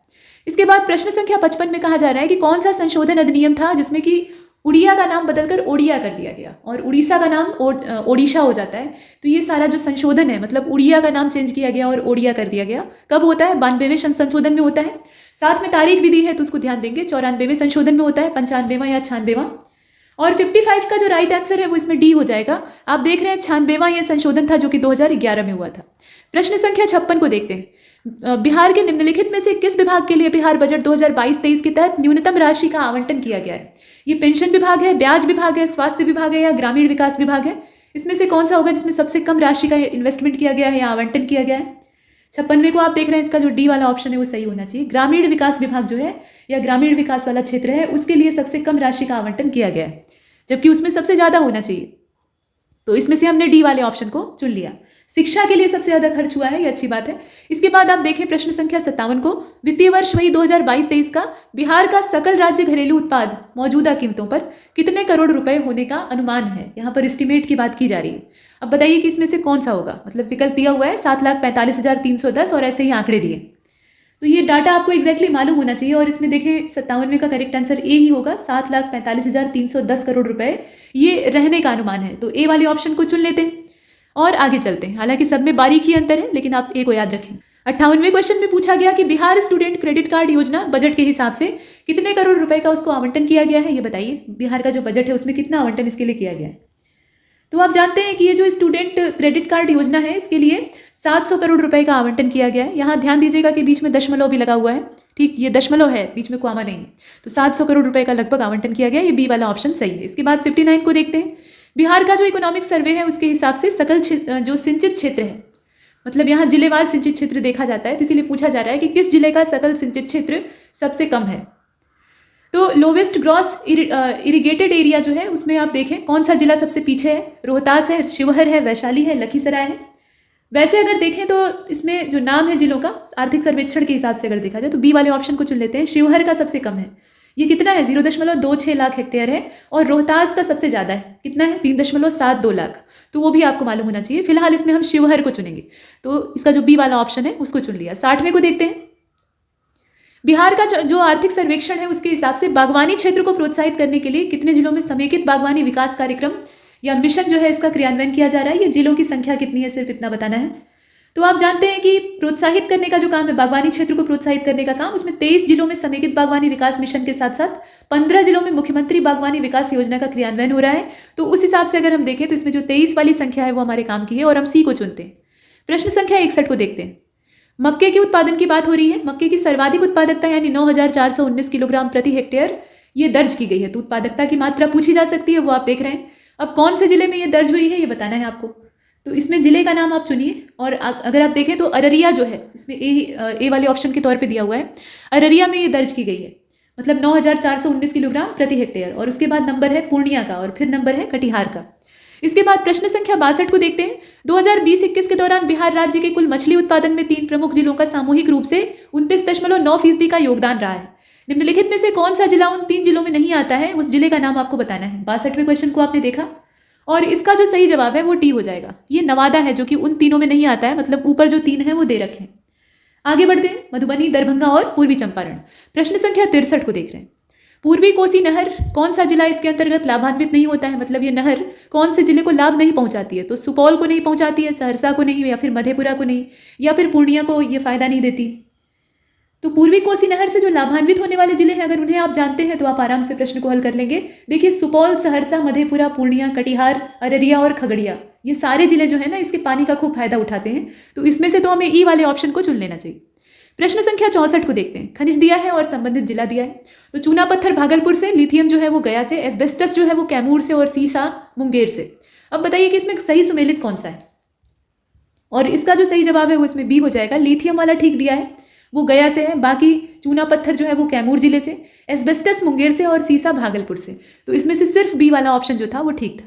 इसके बाद प्रश्न संख्या 65 और कहा जा रहा है कि कौन सा शहर फल्गु नदी के किनारे बसा हुआ है। ये सोनपुर है, गया है, मुजफ्फरपुर है कि हाजीपुर है। तो आप जानते हैं कि फल्गु नदी के किनारे बसा हुआ जो शहर है वो गया है।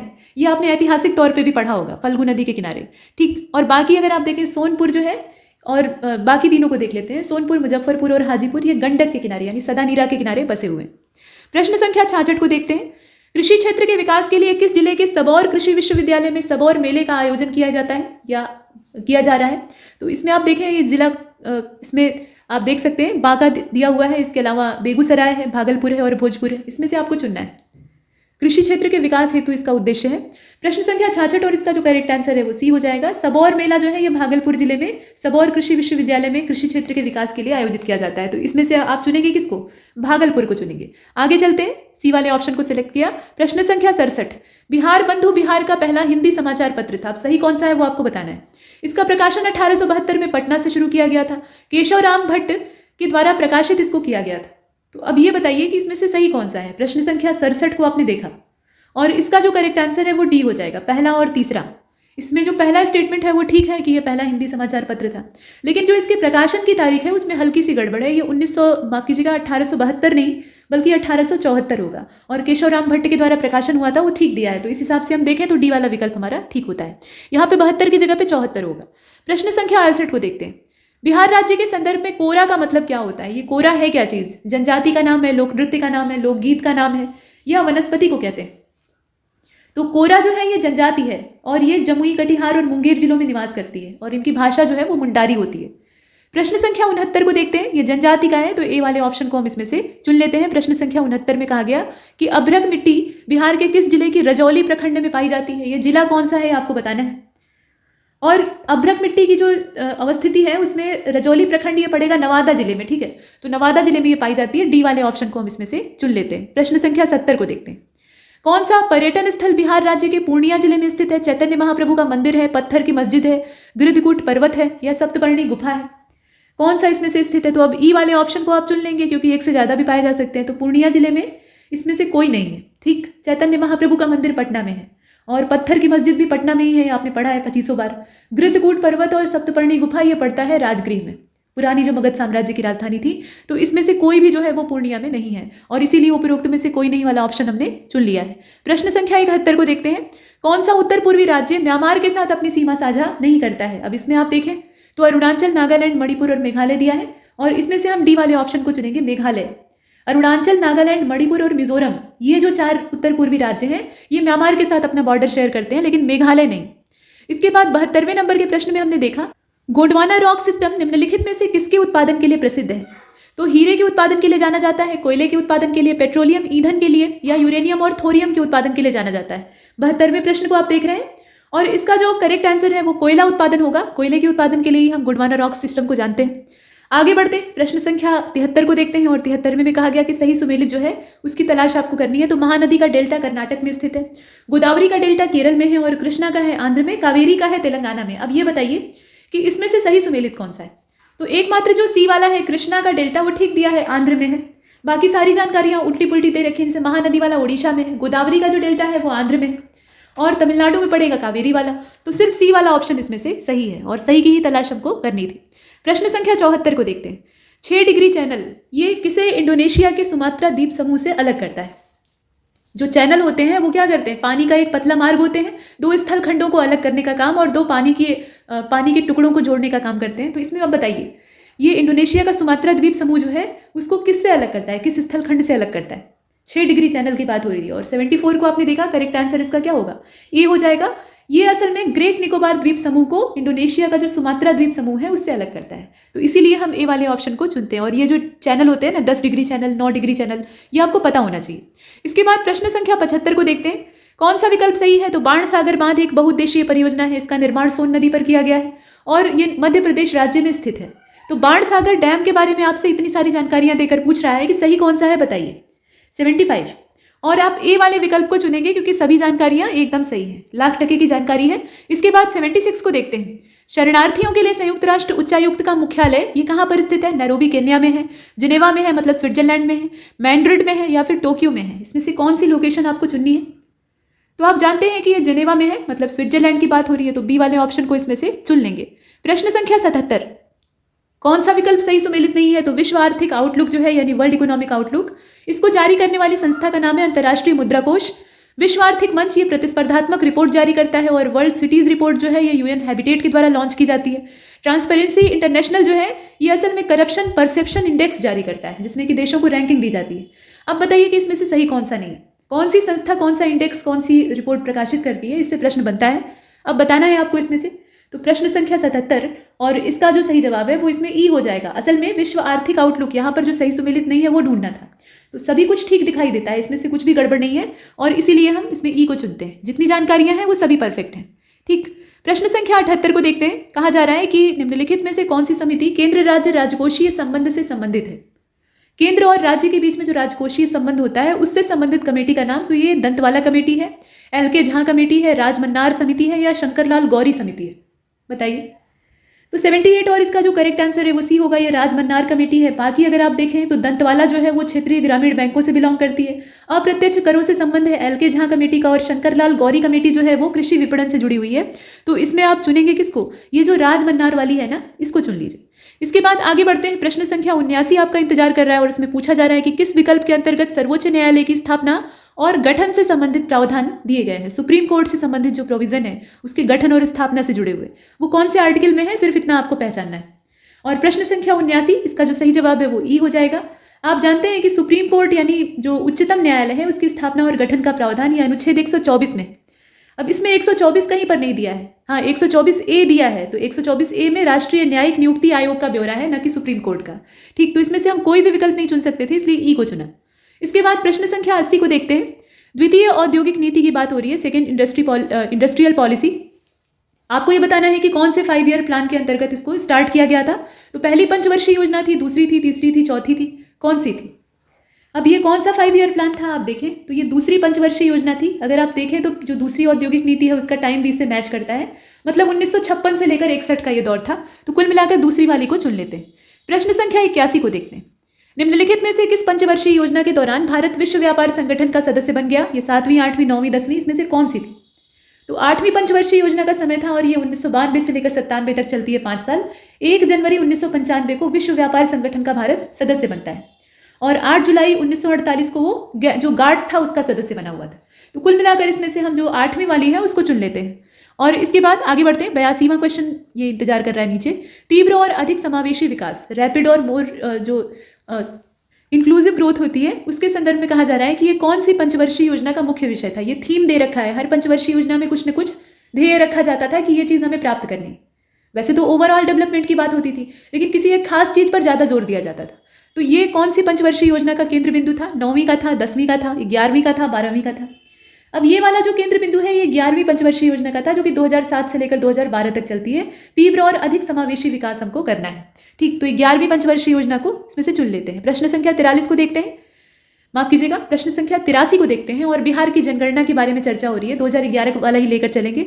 तो गलत विकल्प का आपको चयन करना है। साक्षरता दर बिहार की काफ़ी खराब है, 61.8 ऐसा दिया है।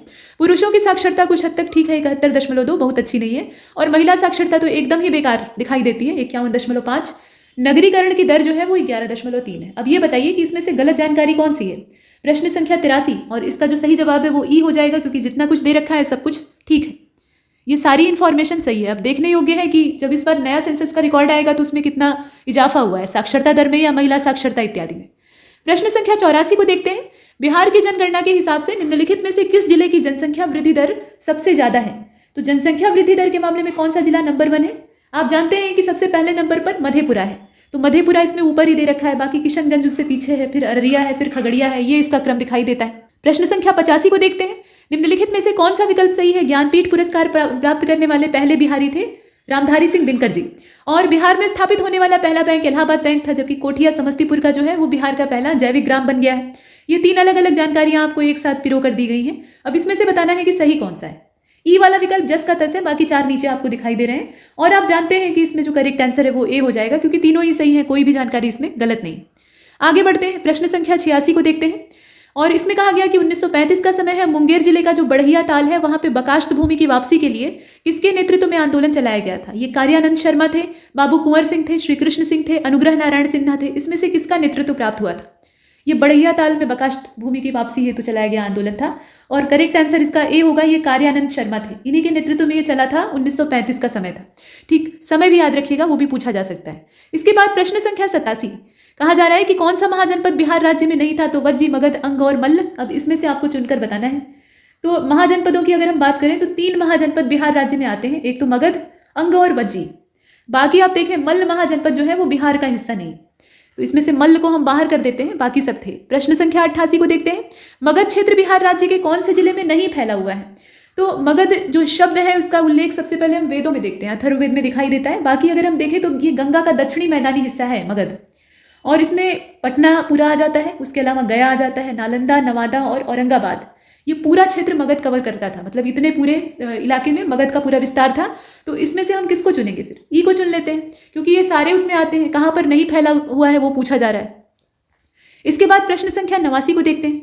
दरभंगा में एक किले और जामा मस्जिद का निर्माण किसके द्वारा करवाया गया था? ये अलाउद्दीन खिलजी है, गयासुद्दीन बलबन है, मोहम्मद बिन तुगलक है, औरंगजेब है। इसमें से किसका नाम होगा? तो आप जानते हैं कि ये मोहम्मद बिन तुगलक का नाम है, MBT, और इसमें से हम सी वाले ऑप्शन को चुन लेते हैं। मतलब 1325 से लेकर 1351 तक इसी का रूल था और इसी ने बनवाया था। प्रश्न संख्या 90 को देखिए, 1504 की बात है और इसमें कहा जा रहा है कि कौन से शासक और बंगाल के नवाब अलाउद्दीन के बीच में, यहाँ अलाउद्दीन खिलजी की बात नहीं हो रही है, बंगाल के नवाब अलाउद्दीन की बात हो रही है, तो कौन से रूलर और बंगाल के नवाब के बीच में ये युद्ध हुआ था और अंत में संधि हो गई। नतीजा ये होता है कि उत्तर बिहार क्षेत्र पर अलाउद्दीन ने सिकंदर लोदी का आधिपत्य स्वीकार कर लिया। अब बताइए कि ये कौन सा राजा था जिसके साथ इसकी संधि हुई थी? जहांगीर था, बहादुर शाह प्रथम था, शाहजहां या फिर औरंगजेब? 1504 का समय है तो वैसे भी आप अंदाजा लगा सकते हैं और इसका जो सही जवाब है वो इसमें ई हो जाएगा।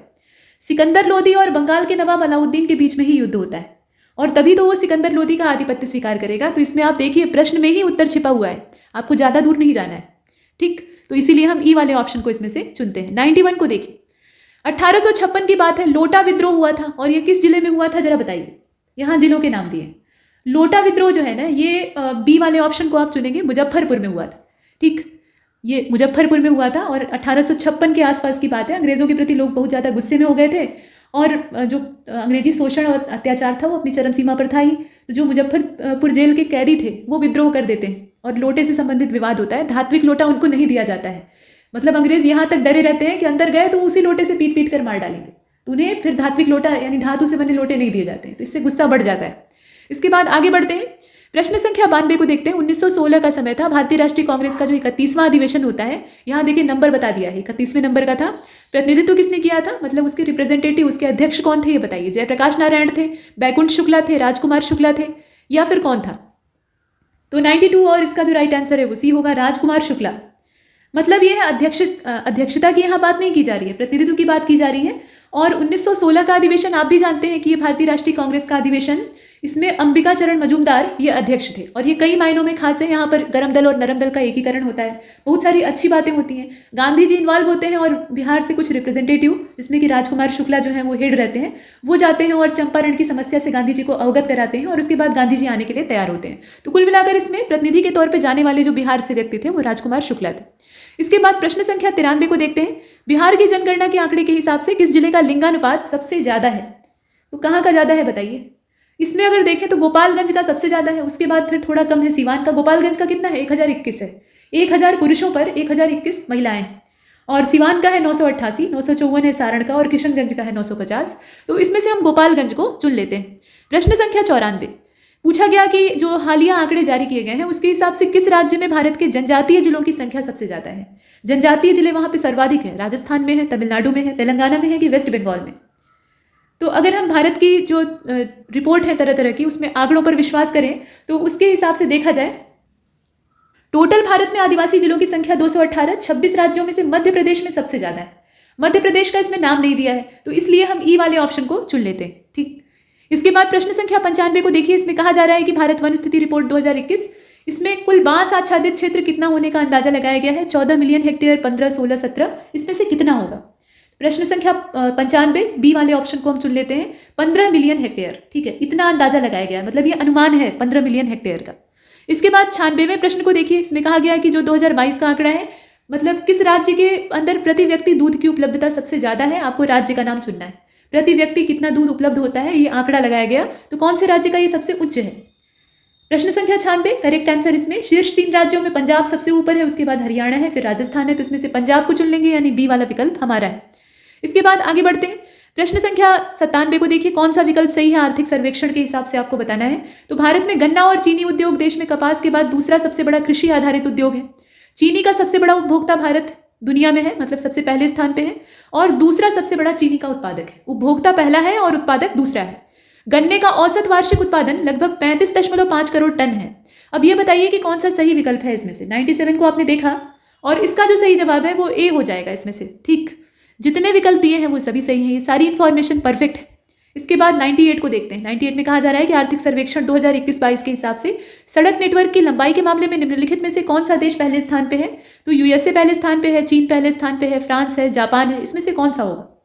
और 98 का जो राइट आंसर है, 98 को ध्यान से देखिएगा, ए वाला ऑप्शन हो जाएगा। संयुक्त राज्य अमेरिका का पहला स्थान है, ये सड़क नेटवर्क की लंबाई के मामले में पहली पोजीशन पे, और सड़क नेटवर्क की लंबाई के मामले में भारत का दूसरा स्थान है।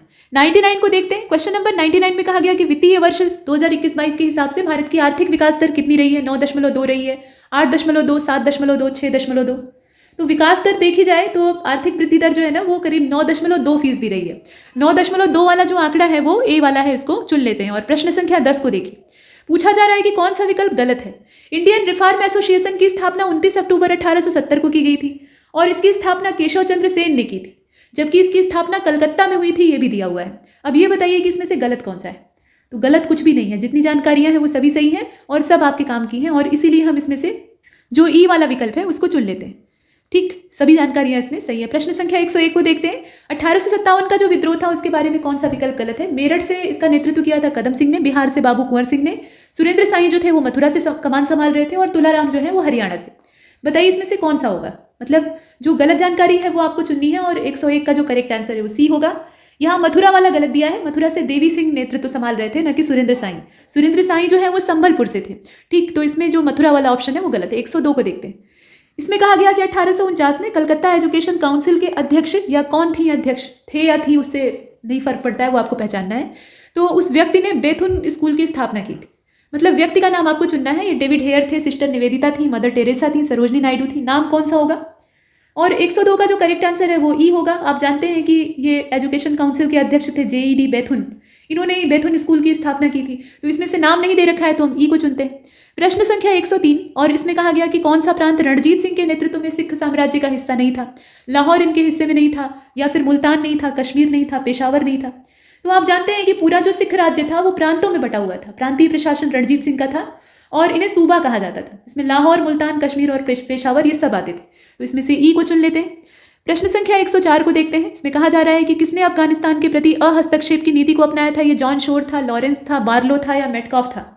ये कौन से गवर्नर जनरल का काम था, आप बताइए। तो जॉन शोर के द्वारा ये अहस्तक्षेप की नीति को अपनाया गया था और अफगानिस्तान के प्रति ये अपनी नीति को अपनाता है।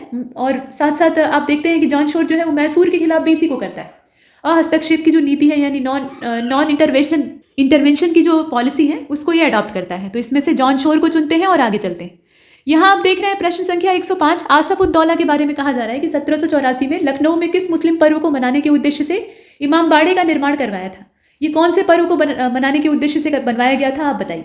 किसने बनवाया था वो दिया हुआ है। और डी वाले ऑप्शन को हम चुनेंगे। ये मुहर्रम के लिए बनवाया गया था, मतलब मुहर्रम मनाने के उद्देश्य से। और इसमें स्तंभों का इस्तेमाल नहीं किया गया है, खंभों का यूज़ नहीं किए बिना इसको बनवाया गया है 1784 में। तो इसमें से हम मुहर्रम को चुन लेते हैं। इसके बाद आगे चलते हैं। प्रश्न संख्या 106 को देखते हैं। मुगल बादशाह शाह आलम द्वितीय ने मराठों का संरक्षण कब स्वीकार किया था। तो 1772 का समय है, 73, 74, 75। और आप जानते हैं कि ये 1772 में हुआ था। संरक्षण जो है, अंग्रेजों का संरक्षण ये छोड़ देते हैं और इलाहाबाद से दिल्ली आ जाते हैं, मराठों का संरक्षण स्वीकार कर लेते हैं। तो ये जो पाली बदलने वाला काम है, ए वाले ऑप्शन को आप चुन लेंगे। इसके बाद 107वें नंबर के क्वेश्चन को आप देखिए। दक्कन में आर्थर वेलेजली ने 12 अगस्त 1803 को निजाम की सीमा पर स्थित किस क्षेत्र पर अधिकार कर लिया था। और आप देख रहे हैं कि इसमें जगहों के नाम दिए, जैसे बुरहानपुर है, असीरगढ़ है, औरंगाबाद है। और ये किस क्षेत्र पर अपना अधिकार करते हैं वो जगह देखिए आप। तो दूसरा जो आंग्ल मराठा युद्ध होता है वो 1803 के आसपास होता है, मतलब 1803 से शुरू होकर 1805 तक चलता है। और दक्कन में आर्थर वेलेजली 12 अगस्त 1803 को निजाम की सीमा पर जो अहमदनगर है उस पर अधिकार कर लेता है। तो अहमदनगर को इसमें से चुनेंगे और हमारा जो डी वाला ऑप्शन है वो परफेक्ट होगा। इसके बाद 108वें नंबर के प्रश्न को आप देखिए। ब्रिटिश भारत के कुल क्षेत्रफल के कितने प्रतिशत भाग में महालवाड़ी व्यवस्था फैली हुई थी। महालवाड़ी का विस्तार कितने प्रतिशत भाग में था, आप बताइए। तो वैसे अगर देखा जाए तो कुल भूभाग का 30% ये कवर करता था और उत्तर प्रदेश, मध्य प्रांत और पंजाब इस पूरी व्यवस्था के अंतर्गत आते थे। तो इसमें से हम 30 को चुनते हैं, डी वाले ऑप्शन को। इसके बाद प्रश्न संख्या 109, निम्नलिखित में से कौन भारत के औद्योगिकरण का ऐसा पहला उद्घोषक था जिसने कि लोगों से देश में उद्योग स्थापित करने का आह्वान किया था। ये कौन थे, इसमें से आप नाम देखकर बताएं। महादेव गोविंद रानाडे का नाम है, गोपाल हरि देशमुख है, गोपाल गणेश अगरकर हैं और विपिन चंद्र पाल हैं।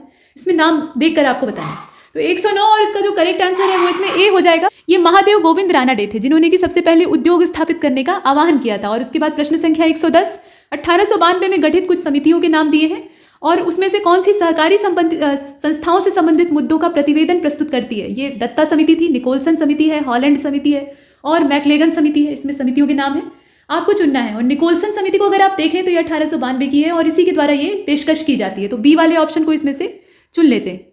प्रश्न संख्या 111 को आप देखें। नवंबर 1858 की बात है। मिंटो पार्क जो इलाहाबाद का है वहां पे दरबार लगाने का काम किया गया था, मतलब ये अंग्रेज़ों की योजना थी, और महारानी विक्टोरिया का घोषणा पत्र पढ़ा गया था। तो ये किसके समय में होता है, मतलब किसके द्वारा ये दरबार लगवाया जाता है? लॉर्ड लिटन के द्वारा लगवाया जाता है। ये बात 1858 की है। लॉर्ड रीडिंग के द्वारा, लॉर्ड कैनिंग के द्वारा, रिपन के द्वारा। तो आप समझ लीजिए 1858 के समय कौन गवर्नर जनरल था भारत में, ये अगर आपको मालूम है तो उसके आधार पर आप फैसला ले सकते हैं। और करेक्ट आंसर 111वें का क्या होगा?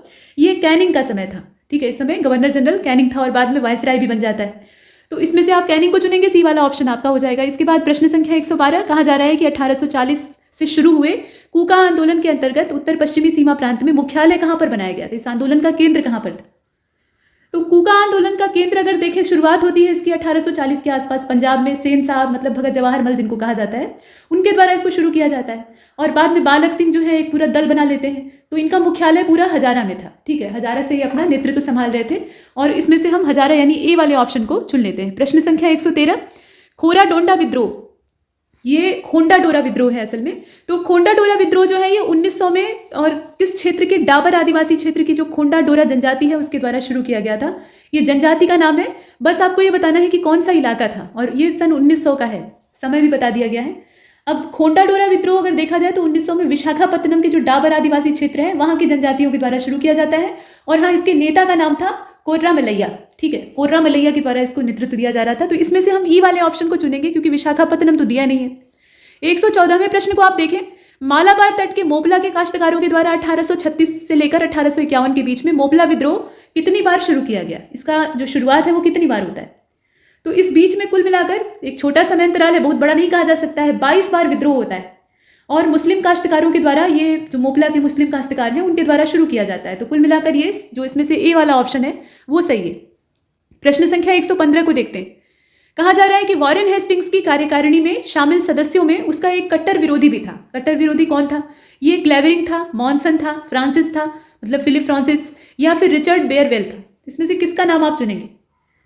तो करेक्ट आंसर इसका सी होगा। 1773 में बंगाल का पहला गवर्नर जनरल वॉरेन हेस्टिंग्स बनता है, और इसकी जो कार्यकारिणी है उसमें कुछ सदस्य थे जैसे कि क्लेवरिंग, जॉर्ज मार्शल मॉनसन, इसके अलावा फिलिप फ्रांसिस, रिचर्ड बेयरवेल, और बेयरवेल ही इसका समर्थक था। ठीक है, और फ्रांसिस इसका कट्टर विरोधी था। तो इसमें समर्थक, तटस्थ और विरोधियों के नाम दे रखे हैं। फिलहाल हम इसमें से सी वाले ऑप्शन को चुनेंगे जो कि विरोधी की बात कर रहे हैं। इसके बाद आगे चलते हैं, प्रश्न संख्या 116 को देखते हैं। अखिल भारतीय संघ, जिसे कि प्रांतीय ब्रिटिश प्रांतों, 6 मुख्य आयुक्तों के प्रदेशों और रियासतों से मिलाकर बनाया गया था। तो इसमें कितने ब्रिटिश प्रांत थे ये आपको बताना है। प्रश्न ये पूछा गया है कि अखिल भारतीय संघ कितने ब्रिटिश प्रांतों और 6 मुख्य आयुक्तों के प्रदेशों और रियासतों से मिलकर बना था। ब्रिटिश प्रांतों की संख्या कितनी थी वो बताइए। तो 116वें का करेक्ट आंसर क्या होगा? सी हो जाएगा। 11 ब्रिटिश प्रांत थे टोटल। इसमें ब्रिटिश प्रांतों की संख्या कितनी थी? 11 थी। इसके बाद प्रश्न संख्या 117 को आप देखें। राजा राममोहन राय ने डच, जर्मन, स्पेनिश या फिर पुर्तगाली कौन से घड़ीसाज डेविड हेयर के सहयोग से कलकत्ता में हिंदू कॉलेज की स्थापना की? ये घड़ीसाज था, ठीक, वॉच मेकर था। बताइए कौन से देश का था? डच था, जर्मन था, स्पेनिश था या पुर्तगाली था? और इसका जो सही जवाब है वो इसमें ए हो जाएगा। ये एक डच घड़ीसाज था और इसी के सहयोग से ये हिंदू कॉलेज की स्थापना करते हैं। तो इसमें से ए वाले ऑप्शन को हम चुन लेते हैं। प्रश्न संख्या 118 को देखते हैं। स्वामी श्रद्धानंद या मुंशी राम, इन्होंने 1902 में किस शहर के निकट कांगड़ी में गुरुकुल विश्वविद्यालय की नींव रखी थी? ये समस्तीपुर है, वैशाली है, कौन सा क्षेत्र है? और करेक्ट आंसर इसका ई होगा। गुरुकुल कांगड़ी जो है ये असल में हरिद्वार के पास कांगड़ी में इसकी नींव रखी जाती है 1902 में। तो इसमें ऑप्शन दिया नहीं है और इसीलिए हम ई वाले विकल्प को चुनते हैं। प्रश्न संख्या 119 को देखते हैं। सबसे पहले महाराष्ट्र में ब्राह्मण विरोधी आंदोलन किसने शुरू किया था? ये तुकाराम का काम था, ज्योतिबा फूले का था, नारायण गुरु का था या दयानंद सरस्वती का था? करेक्ट आंसर क्या होगा इसका? बी हो जाएगा। ये ज्योतिबा फूले का था। ब्राह्मण विरोधी आंदोलन की ये शुरुआत करते हैं। महात्मा की पदवी इनको दी जाती है। फिर 1872 में गुलामगिरी नाम की किताब लिखते हैं। सत्यशोधक समाज की उसके बाद स्थापना होती है। तो कुल मिलाकर बी वाला ऑप्शन हम चुनते हैं।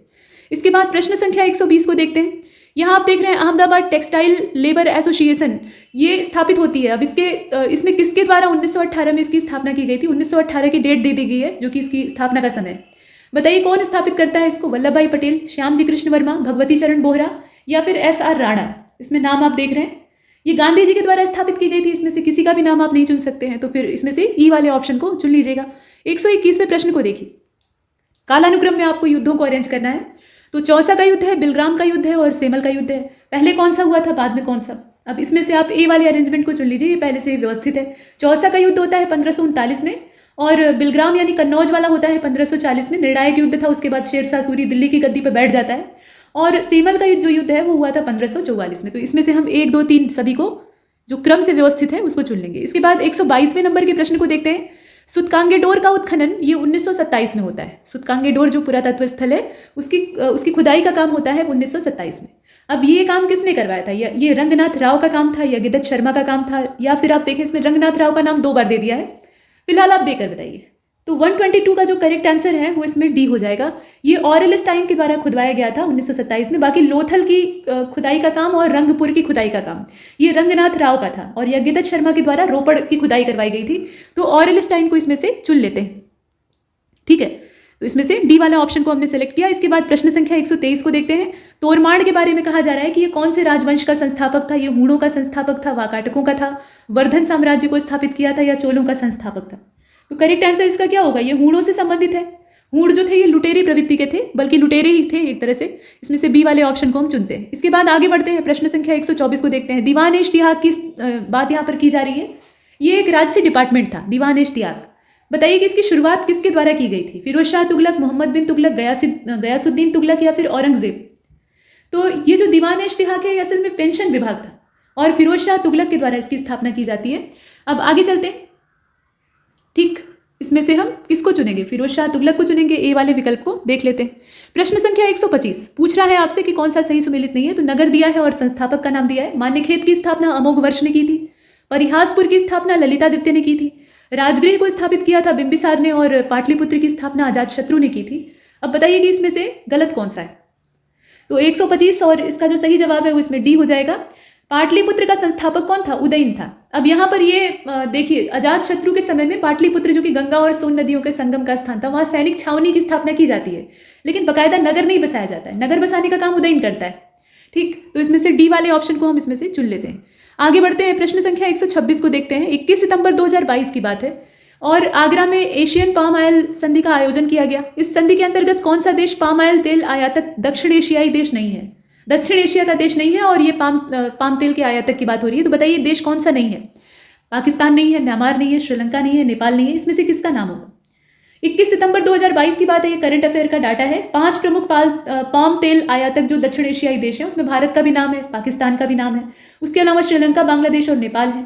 और भारत जो है ना वो एशिया में पाम तेल का सबसे बड़ा आयातक है। तो इसमें से अब चुनते किसको है? म्यांमार को, क्योंकि बाकी सब तो आ ही जा रहे हैं, म्यांमार इससे बाहर हो जा रहा है। बी वाले ऑप्शन को चुन लिया। इसके बाद 127 को देखते हैं। हाल ही में किस अभिनेता को मुख्य चुनाव आयुक्त राजीव कुमार के द्वारा भारत निर्वाचन आयोग का नेशनल आइकॉन घोषित किया गया है? ये कौन से व्यक्ति हैं?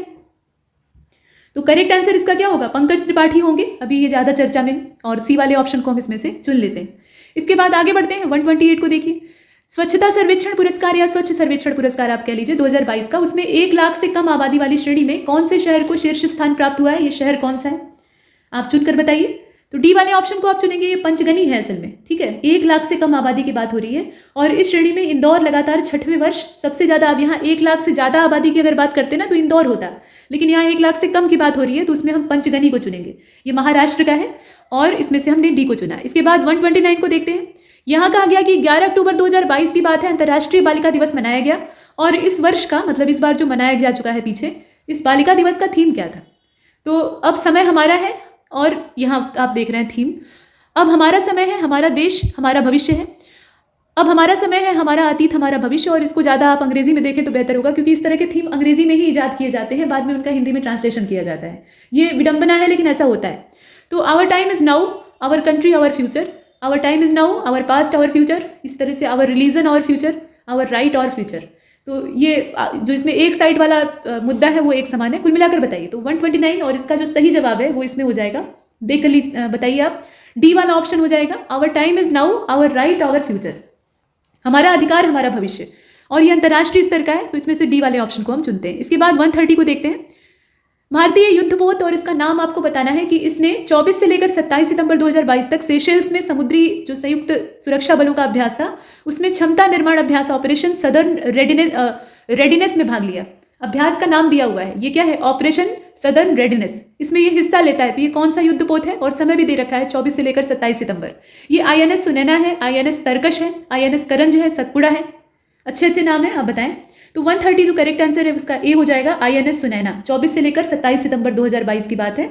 और इसमें जो सैन्य अभ्यास होता है, भारत तो भाग लेता ही है, उसके अलावा America, Italy, Canada, Spain, Australia, United Kingdom, New Zealand, इन सब की नौसेना वहाँ पर भाग लेती है। तो ये अच्छी बात है, सुनैना को चुन लेते हैं और आगे चलते हैं। प्रश्न संख्या 131 को देखते हैं। इसमें कहा गया कि 2 बार कौन सा पुरस्कार प्राप्त करने वाली पहली महिला ब्रिटिश लेखिका हिलेरी मेंटल का हाल फिलहाल में देहावसान हो गया है। इन्होंने ज्ञानपीठ पुरस्कार को जीता था, बुकर पुरस्कार को जीता था, पुलित्जर प्राइज जीता था या फिर साहित्य अकादमी अवार्ड जीता था। 131 और करेक्ट आंसर इसका बी होगा। ये 2 बार बुकर पुरस्कार प्राप्त करने वाली पहली महिला ब्रिटिश लेखिका थी, ठीक। और इनका हाल फिलहाल में देहावसान हो गया है। बुकर प्राइज को हम इसमें से चुन लेते हैं। 132 को देखते हैं। छत्तीसगढ़ सरकार के द्वारा हमर बेटी हमर मान, ये एक नया अभियान शुरू किया गया है। हमारी बेटी हमारा सम्मान, इसका मतलब ये है। तो इस अभियान का उद्देश्य क्या है बताइए? बेटियों को सुरक्षित और सशक्त बनाना, रोजगार प्रदान करना, शिक्षित करना, निःशुल्क बीमा देना, बताइए। तो 132 और इसका जो राइट आंसर है वो इसमें ए होगा, सुरक्षित और सशक्त बनाना इसका उद्देश्य है। हालांकि घुमा फिरा कर ये सारे उद्देश्य उससे सिद्ध होते हैं, लेकिन एग्जैक्ट जो फ्रंट पे उद्देश्य रखा गया है उसको हमें चुनना है, सेफ और एम्पावर्ड। इसके बाद आगे बढ़ते हैं। 133 को देखते हैं। हाल ही में PC बाल सुब्रमण्यम के द्वारा किस भाषा में रजनी के मंत्र life lessons from India's most loved superstar, ये नई पुस्तक लिखी गई है। मतलब ये बाल सुब्रमण्यम के द्वारा लिखी गई है, लेकिन इसकी लैंग्वेज आपको बतानी है। लेखक का नाम आपको दे दिया है, किताब का नाम दे दिया है, रजनी के मंत्र। तो बताइए ये हिंदी में लिखी गई है, अंग्रेजी में या फिर तमिल में? इसकी मूल भाषा क्या है? असल में आपको ये चुनना था और करेक्ट आंसर इसका अंग्रेजी होगा। आजकल ज़्यादातर जो नई किताबें हैं वो अंग्रेजी में ही लिखी जा रही, ठीक।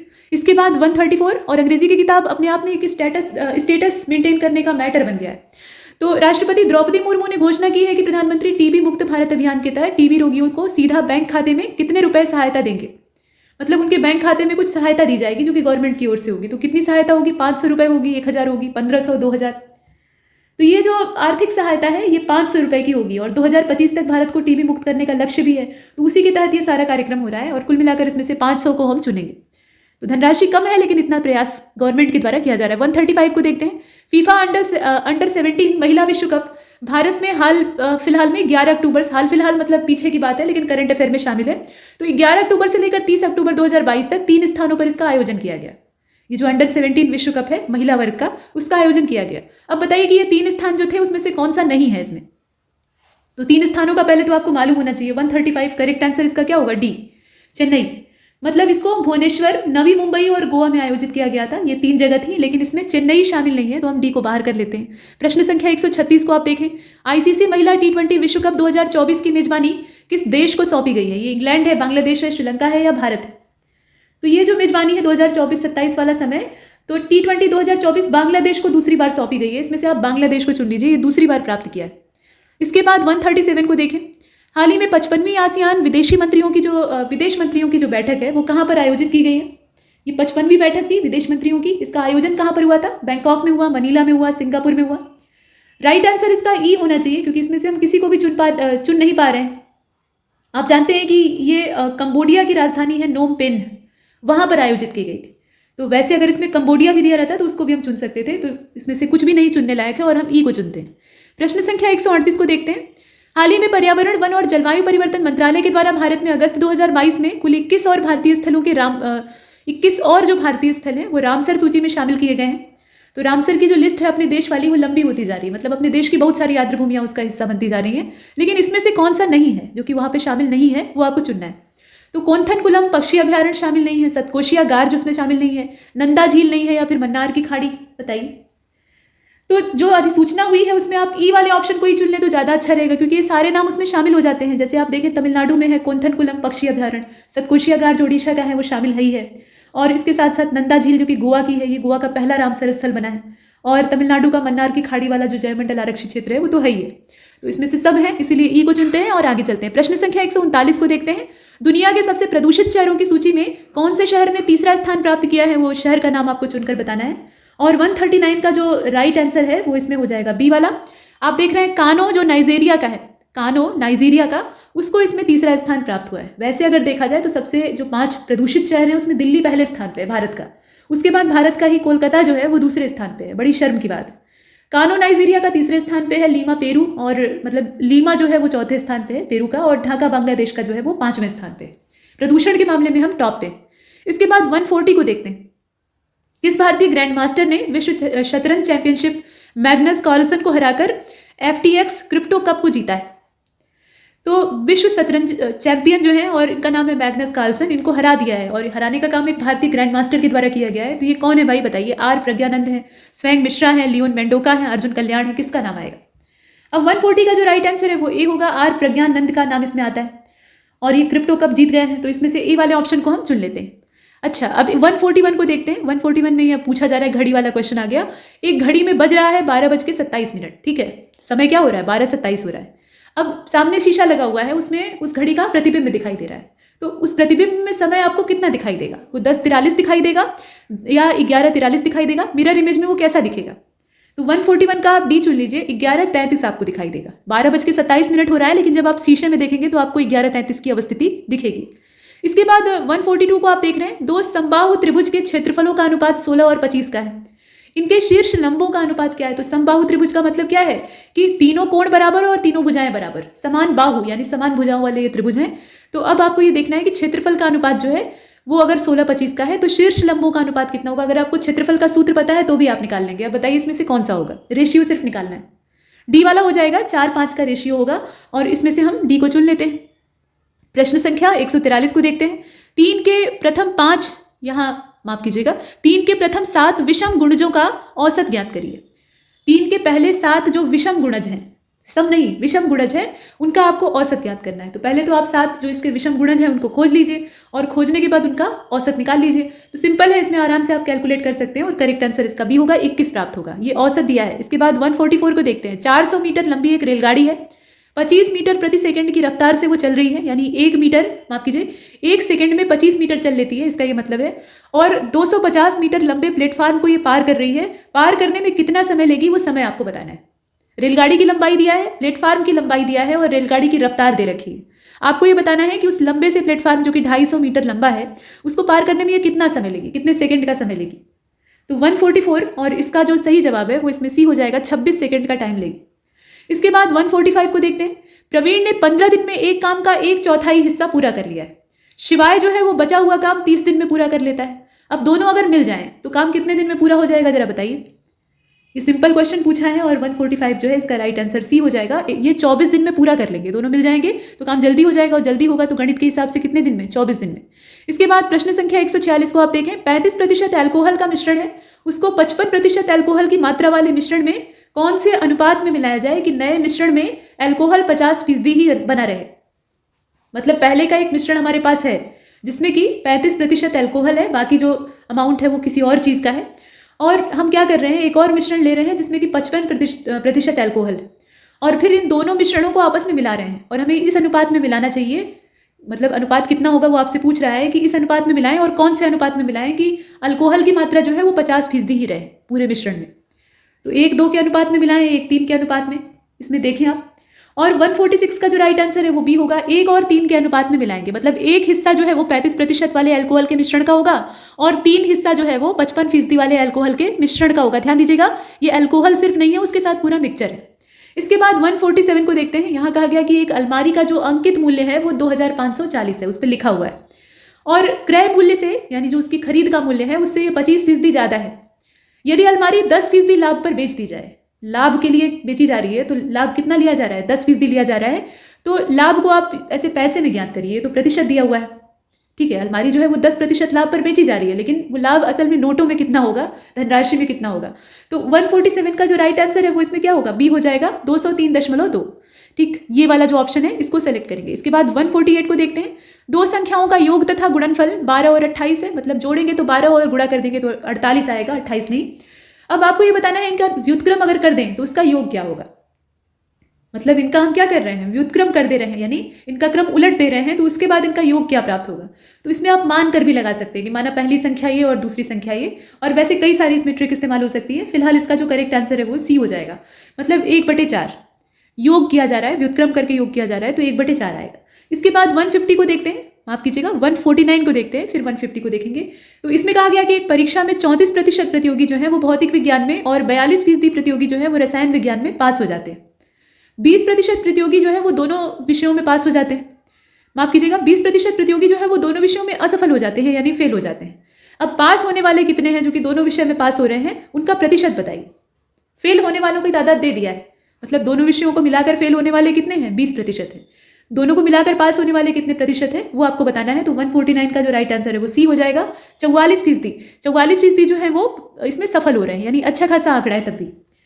अच्छा, इसके बाद 150 को देखते हैं। यहाँ आप देख रहे हैं कि पूछा जा रहा है कि 4 विद्यार्थी किसी वृत्ताकार पथ पर किसी बिंदु से दौड़ना शुरू करते हैं। एक चक्कर पूरा करने में उनके द्वारा अब 4 लोग हैं, तो इसमें क्रमशः 200 सेकेंड, 300 सेकेंड, 360 सेकेंड, 450 सेकेंड इतना लेते हैं वो। अपने समय से कितने समय बाद वो आरंभिक बिंदु पर, यहाँ आप देख रहे हैं कितने समय बाद आरंभिक बिंदु पर वे पहली बार मिलेंगे। आरंभिक बिंदु पर वे पहली बार मिलेंगे, ये कितने समय बाद संभव हो पाएगा? 1600 सेकेंड बाद, 1800 सेकेंड बाद, 2000 या 2200 सेकेंड बाद।